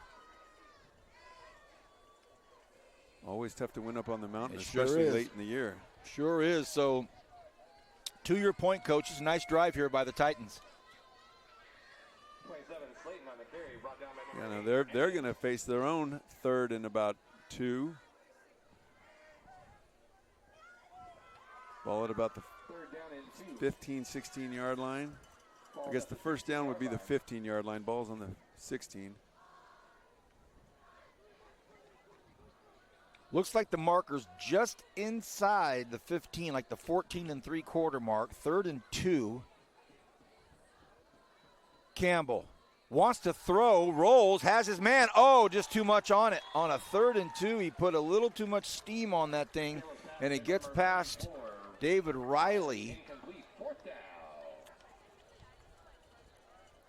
I thought it might be another one of his patented soft touch feather floaters, but in his mind probably, look, this thing's got to get there. And there was not a big window for him to hit that throw on. Had to put it perfect, but just missed that one. So here's a 4th and 2. Talk about a big play. 36 seconds left in the 3rd quarter, and all of a sudden this great drive of theirs is on the ropes. I formation behind Campbell. They give it to the first man through. Does he get it? Awfully close. I think he did. number 27, Logan Slayton on the carry. It will be close. Boy, I don't know if I've seen a measurement this year in the Kern High School District. And everybody on the Frontier side in the blue jersey saying first down, but it looks like we're going to get a measurement. And I'm serious. I don't know that. And Julian, have you seen have a measurement this year? I don't think so either. By the way, put your headsets on for a second. Let the community get to say hello to the great Julian Wilson. I mean, you've been incognito all night. Hello, my friend. This thing working? Is this thing working? I love hearing that, Julian. I don't remember having a measurement this year.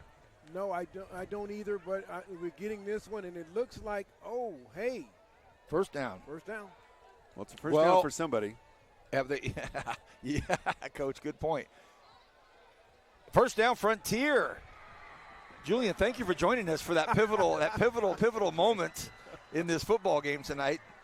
Well, with you and I here together carrying the load. But, boy, I'll tell you what, in volleyball and basketball, Julian has been invaluable a partner for me. Julian, thank you for all you do, buddy. First down, Frontier. So, ooh. Yeah, we've seen both teams, when they needed yardage, go back to 1972 and get in that I formation. Of course, and they give it to the first guy through. So now, new life for the Titans. 1st and 10, ball on the 14-yard line. 15 seconds and now counting. This conceivably the last play of the 3rd quarter. Campbell again hands the ball off, and again it's to Slayton, but great defense there by the Golden Hawks, and that will do it. That's the end of 3, and it's Centennial 14, Frontier 7. Don't go anywhere. How could you? The Kern 9 Network's going to bring the 4th quarter right after this.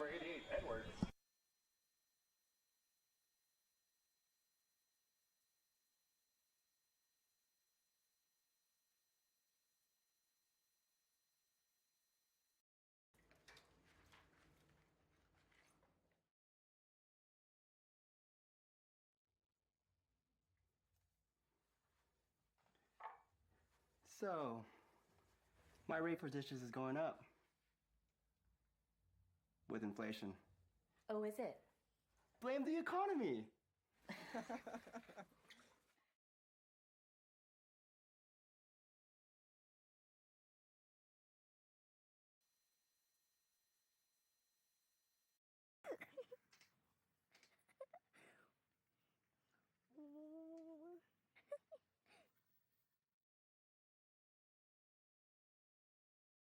Hey, Dad!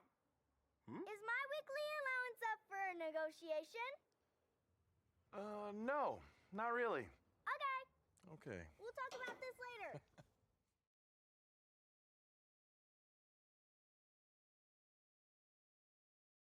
Great to have you with us. I'm Vance Palm with Rich Cornford and Julian Wilson. We are so stoked to be here to head into the 4th quarter. This is a great one. 2nd and 10 to start the fourth quarter. Frontier trails by a touchdown. They're down 7. Score is 14-7. And they're on the home turf of the Golden Hawks here on senior night. And it's a cool, crispy, autumnal November night. I think I said October earlier in the broadcast.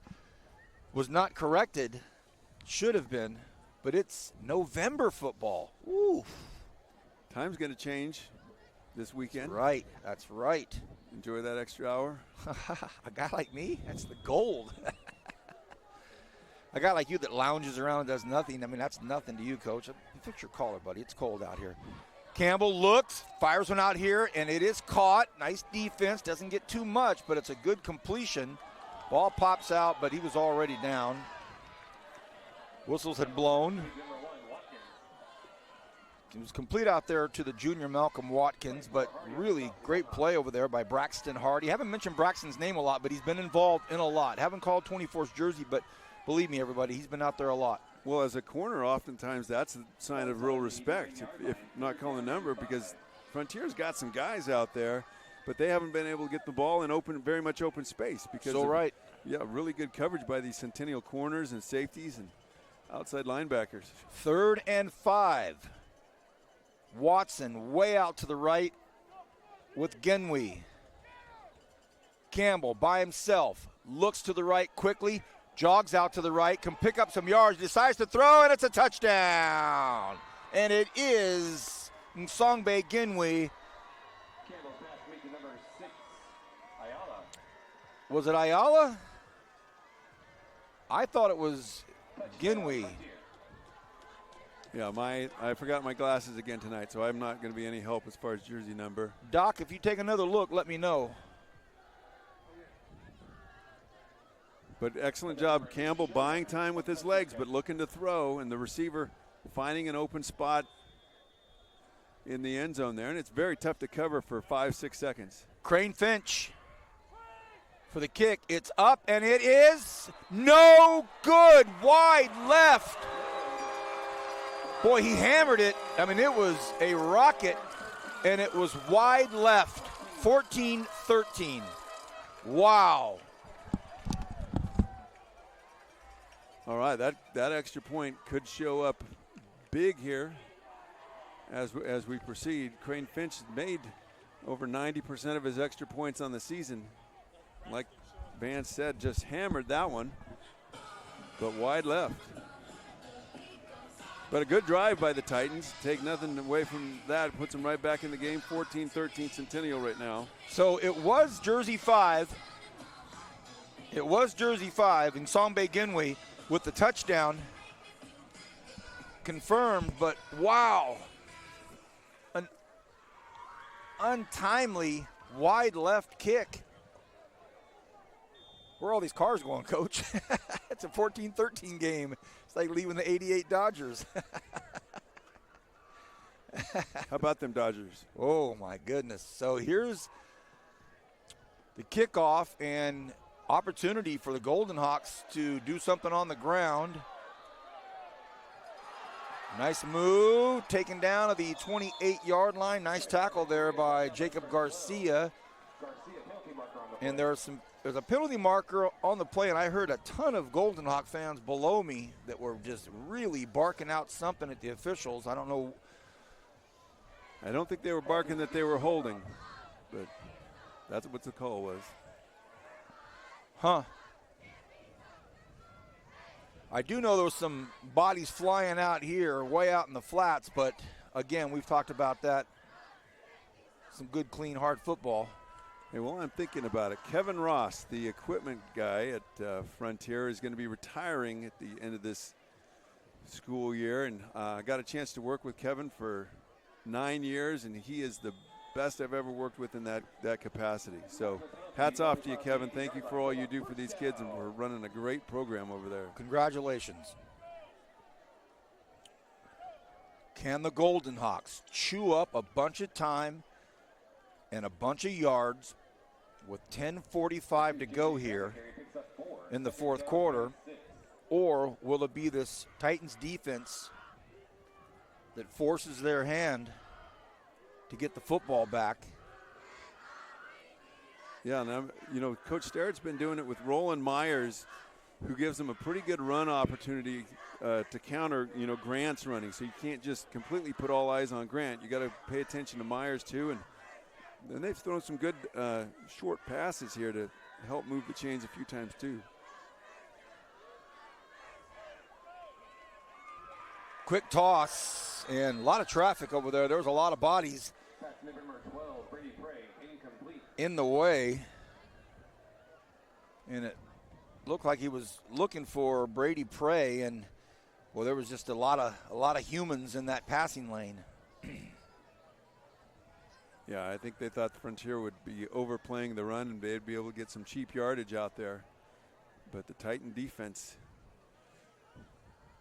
very quick to rally to that. 3rd and 6. So as quickly as Frontier could hope for, the Golden Hawks in a tough spot here. Myers to his left, throws. Is it complete? No, it's not. It's incomplete. No flags. And that brings up a 4th and 6. And by all accounts, Golden Hawks are going to boot this football. Now we know Frontier can be dangerous in the return game. They made a mistake earlier in the game with a near muff over there, but this is going to be exciting one way or the other. Well, one way or the other, it's going to a Watkins. The sophomore, Makai Watkins, jersey 20, or the junior, Malcolm Watkins, jersey 1. And they're standing pretty much in midfield. Another perfect snap. It's a wobbler, opportunity here depending on the bounce. And they wisely got out of the way, and it starts to roll backwards. So quickly, Elijah Washington falls on it, and it'll be 1st and 10 and pretty good field position.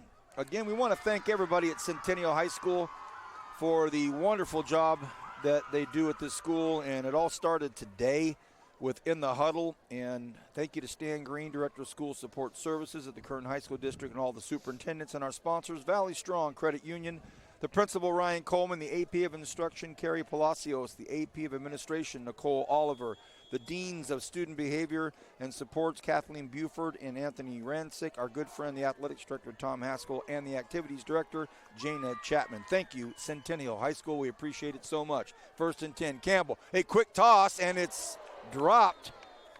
It was intended out there for Braxton Shirley. Boy, and glad he was able to get up from that one. That looked like it could be an injury waiting to happen. And he's still a little slow to get to his normal gait there. Yeah, Centennial showing blitz and then dropping out of it, but they found the open man there, but he couldn't come up with the ball. Same setup, empty set. Golden Hawks showing blitz, dropping out. Campbell has his man, tries to thread the needle, but boy, oh boy, he throws into a tight little neighborhood over there.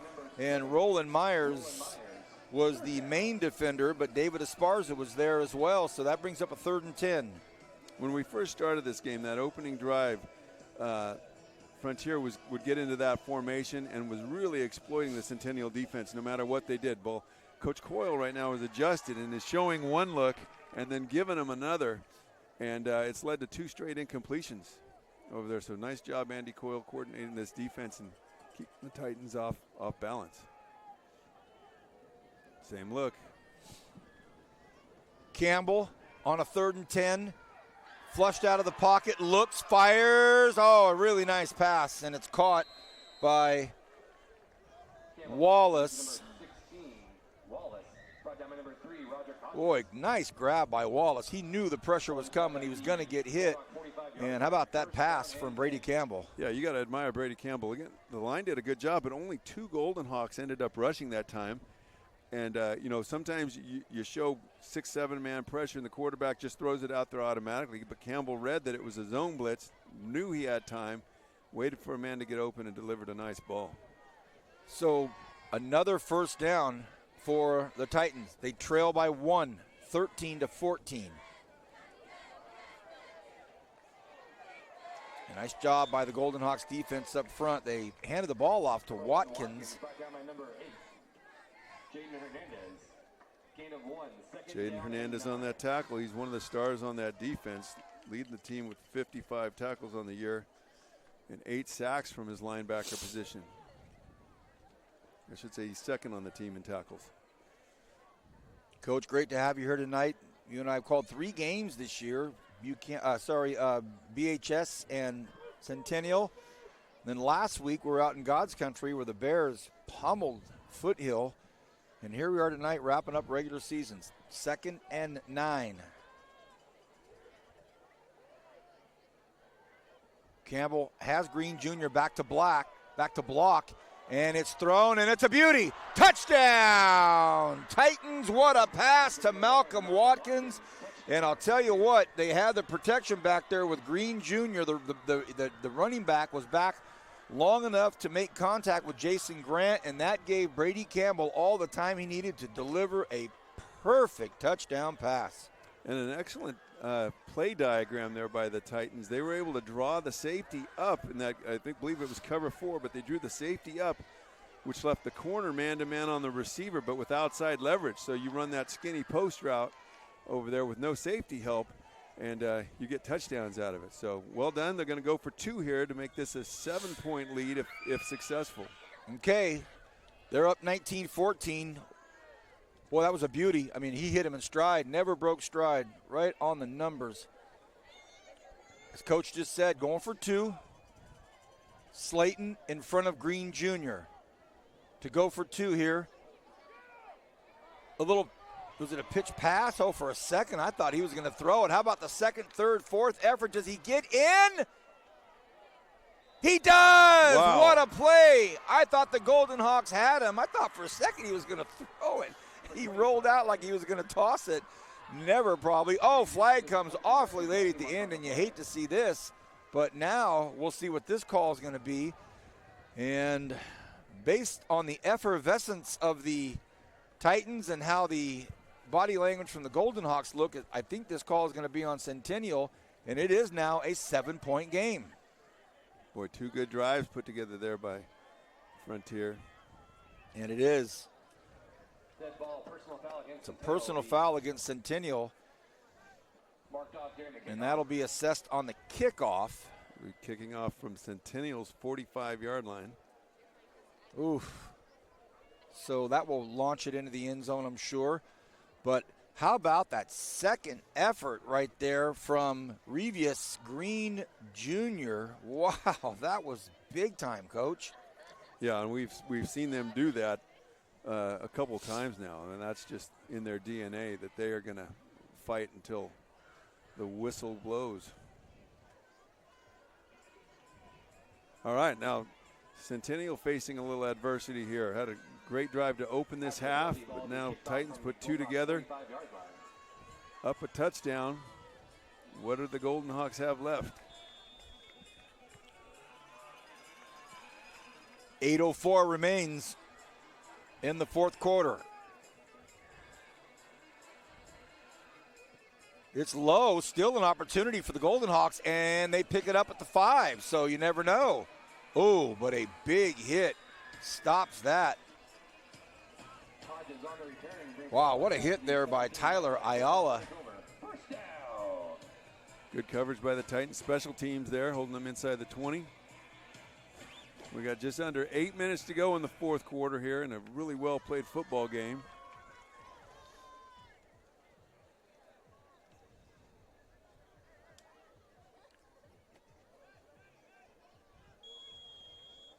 Let's see what Centennial can put together to start off this 3rd quarter.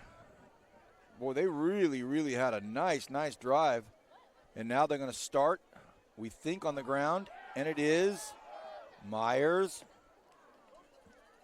Absorbs a big hit, but boy, he got it to the 25-yard line, and I think that's going to be a 7-yard gain, Coach. Yeah, like I said, he's been a really good compliment to Grant back there. And threatens wide and then puts that foot in the ground and cuts upfield no hesitation whatsoever. Been picking up solid yards on that play. Under 7.5.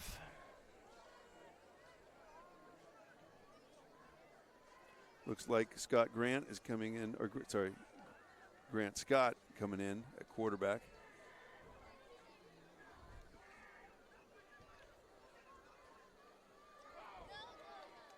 Grant to Grant. Nice strong run. First down, Centennial. The Titans have made him work for every yard. He's losing his drawers on that play. He doesn't mind the work. They're making him give. He likes it. That kid likes to be fed the ball. Your partner, my colleague and your partner as well, Kenny Calvin, when we called that Centennial Independence game and he was given the Kern High Network Player of the Game, Kenny said, I've never seen a high hurdler in track that loves this much contact. Now he's looking to get outside, and he might. Grant to the outside. No flags so far. He's finally run down at the 20-yard line, chased out of bounds by Wallace. No flags. I don't see any, I don't think. Oh, did they call one? They're talking about something. They're right at the 50-yard line. Holding Centennial. Boy, that's the second long run Grant has had and the second long run called back.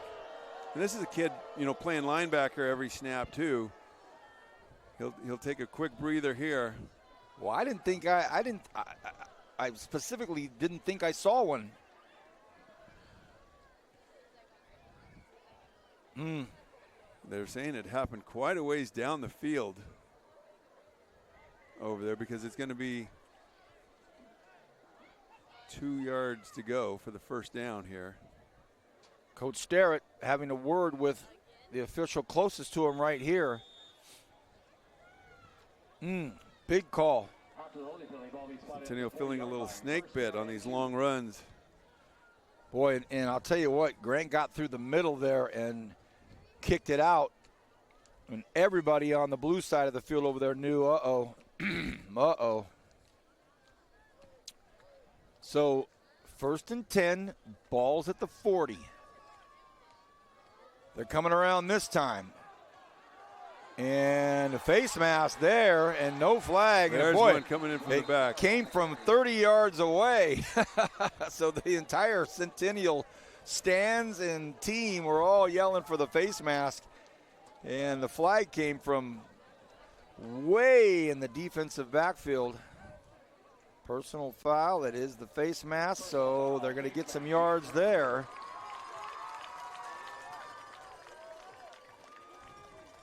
How quickly can they get Grant back in the game at tailback?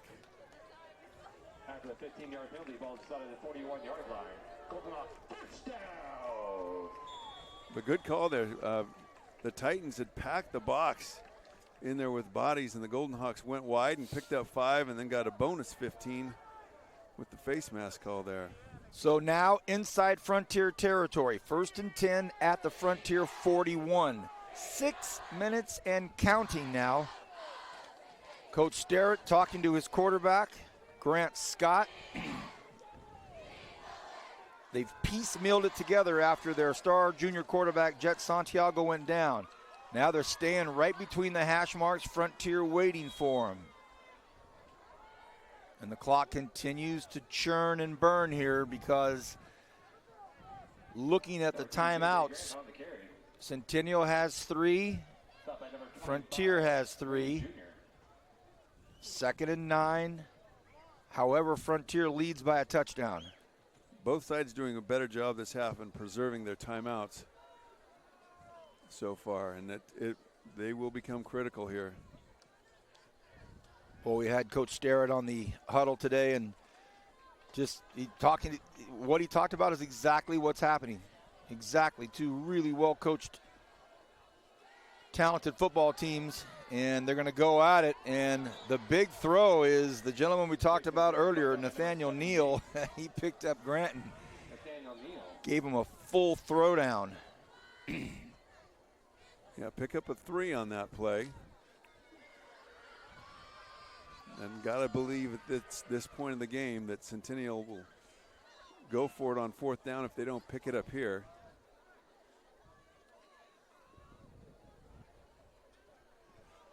Third and 7, they say.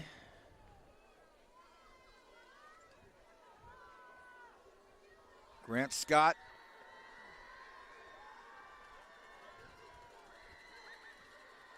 Looks, throws, tosses it up, and it should have been intercepted. And you have Mekhi Watkins back there and Xander Holtz. And yeah, throwing the ball down the field is not their cup of tea right now. Watching Frontier out there, you know, the Centennial had 3 receivers up at the top. Frontier had 3 guys covering, but the snap, they rushed one.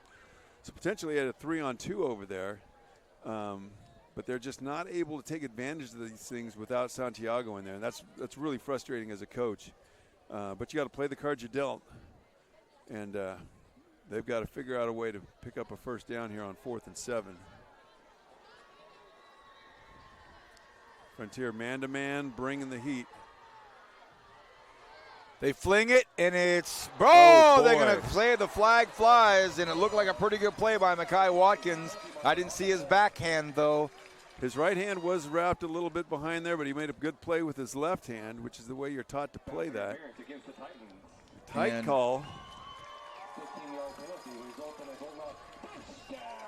so a big call for sure. Well, we've seen big calls against both sides on this drive, so I guess We sure evened have, out. Coach. Sure have. And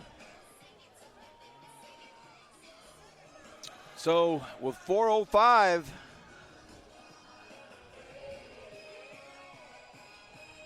ball's on the 23-yard line.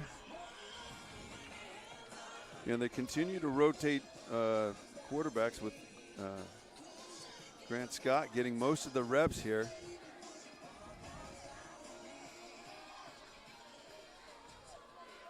Grant trying to keep going on. Ball pops out and it's on the ground and it's picked up by Frontier. It was stripped out at the end of the run.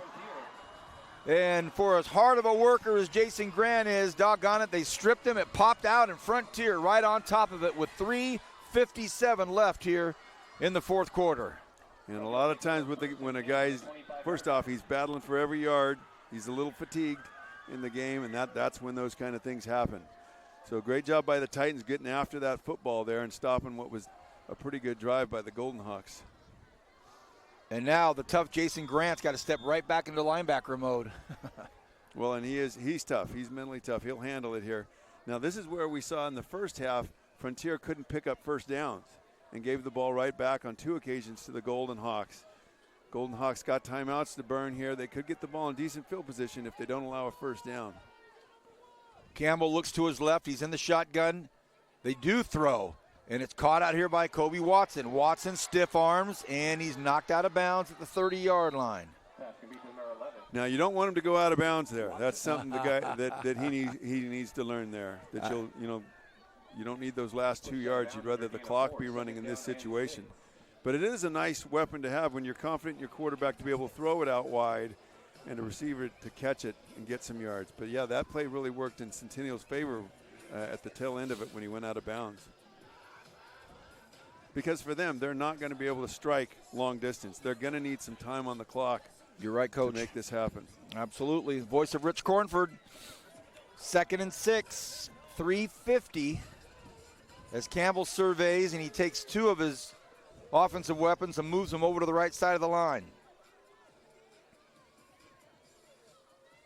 It's a run play, and it's to the gentleman that's had a really nice game tonight, and that's Revius Green Jr. He's about a half yard short.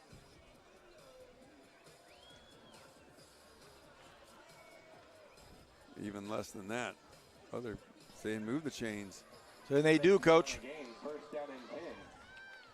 So it'll be 1st and 10 from the 35-yard line, and the clock is still going here. Centennial has 3 timeouts. Coach, you can walk me through what you think the strategy and philosophy is in using those 3. Well, I'm using them as quick as I can here because you got to use them on defense because it saves you 40 seconds each time. Offense, you can control the tempo. And now we see Campbell just waiting, hands on his hip. He's smart play. Waiting for that back judge to move his hands there. And there he goes. Precious seconds. We're under the 3-minute mark, and it's Green Jr. again, and they're trying to strip him of the football as well. And the whistles haven't blown yet. We've seen this already. Well, this is where Centennial needs to be getting after that ball too. And they finally blow the whistle. And to your point earlier in the game, the motion is still going forward. He's still gaining yards, so they don't blow it. And then, the old days, they used to call you for aiding the runner if you pushed him from behind, and they don't do that anymore. Really surprised that Centennial did not take a timeout there. Yeah, there's a lot of time going off right now. It's 2nd and 5.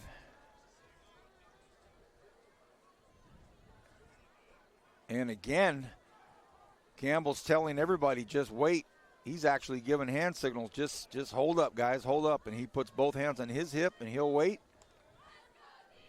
And that clock is going to dip below 2 minutes now. The snap, the handoff. Again, they're giving it to the workhorse. Oh, what a nice play. And who else? Who else? Whistles blow. And Jason Grant with a great play. That's what I meant by who else. From behind, it's a hold on Frontier. Now, I don't think you can accept that, though, because it's the time that matters right now.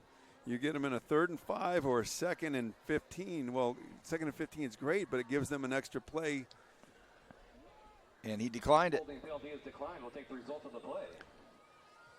So 3rd down and 5. Two great minds thinking alike with Coach Sterrett and Coach Cornford. I mean, if it goes back to 2nd and whatever, it's all of a sudden you're going to lose a ton of time. Yeah. Now, that being said, you better get the stop here on 3rd down or it's a moot point. Well, you got to roll the dice. So the timeout was not called. That was a penalty that stopped the clock. Campbell walks out slowly. He has Watkins at the top of the screen, Watson at the bottom. And Green Jr. back there. Campbell pumps, throws it out, and it's almost caught by Watson, but now all of a sudden it's 4th down.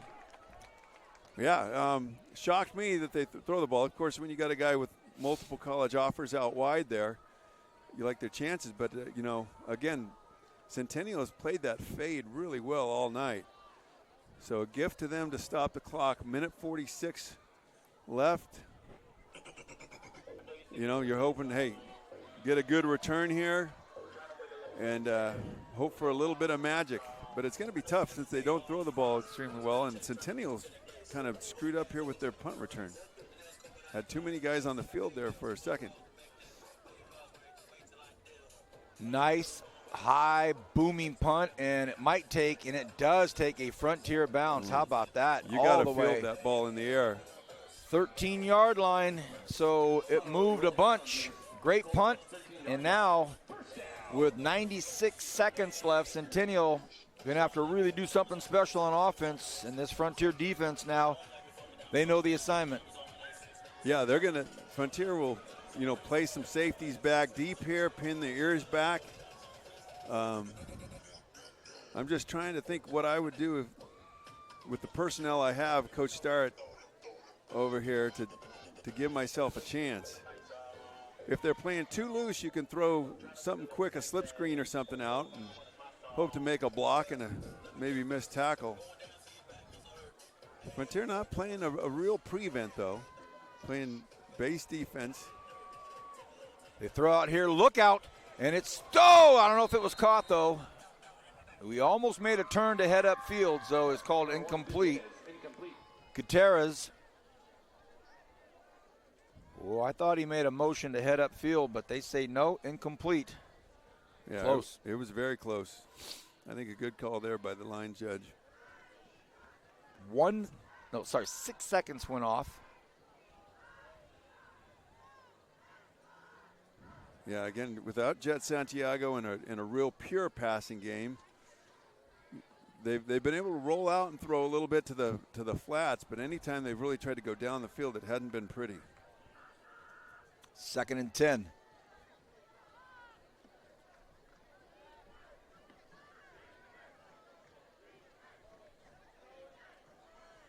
They throw this out there, and wow, oh, another incomplete pass, but what a toss. That was so beautiful. I mean, they threw it out to where only one guy could get it. And Brady Prey tried to come up with it, but now all of a sudden we're looking at 2-down territory from deep in their own territory, 3rd and 10. Yeah. You know, if you got a screen or a draw, you could potentially run it here, but Frontier seems to have all the bases covered pretty well. They haven't, like I said, gone into a pure prevent. Now they've got a safety back real deep. And there 3rd and 10. They try to at least get some yardage to make it a more manageable 4th down, but forward progress. All right, and the clock running. Yeah, no timeout called. And again, with Jet Santiago, they could be at the line of scrimmage calling a play here right now. With the clock running, quarterback has to go over to the coach, get the play, and jog back in. And precious time is running off the clock. So here it is, in essence, the game, 4th and 6 from the 17-yard line. Got time to throw. They throw it, and it's picked off, and they might go the distance with it. We'll see. And who else could it be? But it is the man himself, Revius Green Jr., and I think that might seal up the Kern High Network Player of the Game as well, Coach. That's a stalwart go-to running back who scored a touchdown earlier in the game.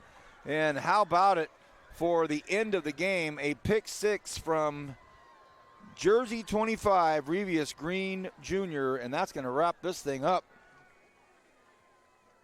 Yeah, big, strong, tough kid, member of their 1,000-pound club, making plays both on offense and defense, and I think that's a good call for player of the game. Sealed it right there. Here comes the PAT by Ryder Crane Finch. His little brother was in my wife's kindergarten class way back in the day. The snap, the hold, the kick, and that one also Kick is no good. a bit of concern now for the future going into next week. You know, we never really talked too much about the playoffs and all that, but we've got In the Huddle on Tuesday at the Kern High School District, myself, Stan, and Trevor Horn, and we will absolutely dissect everything that they come up with this weekend. I'll bet that'll be a fun thing to be a part of. It will be kind of fun. Why don't you come down and join us? Oh, I'd love to. Maybe we could talk to Stan about it. Can you do it Tuesday? 2 o'clock? If Stan wants me there. But that's the caveat. He may not want you there. If you can do it, I'll lean on the boss a little bit. That'd be great. It'd be great to have you there, Rich. It's just going to be Stan and I and Trevor.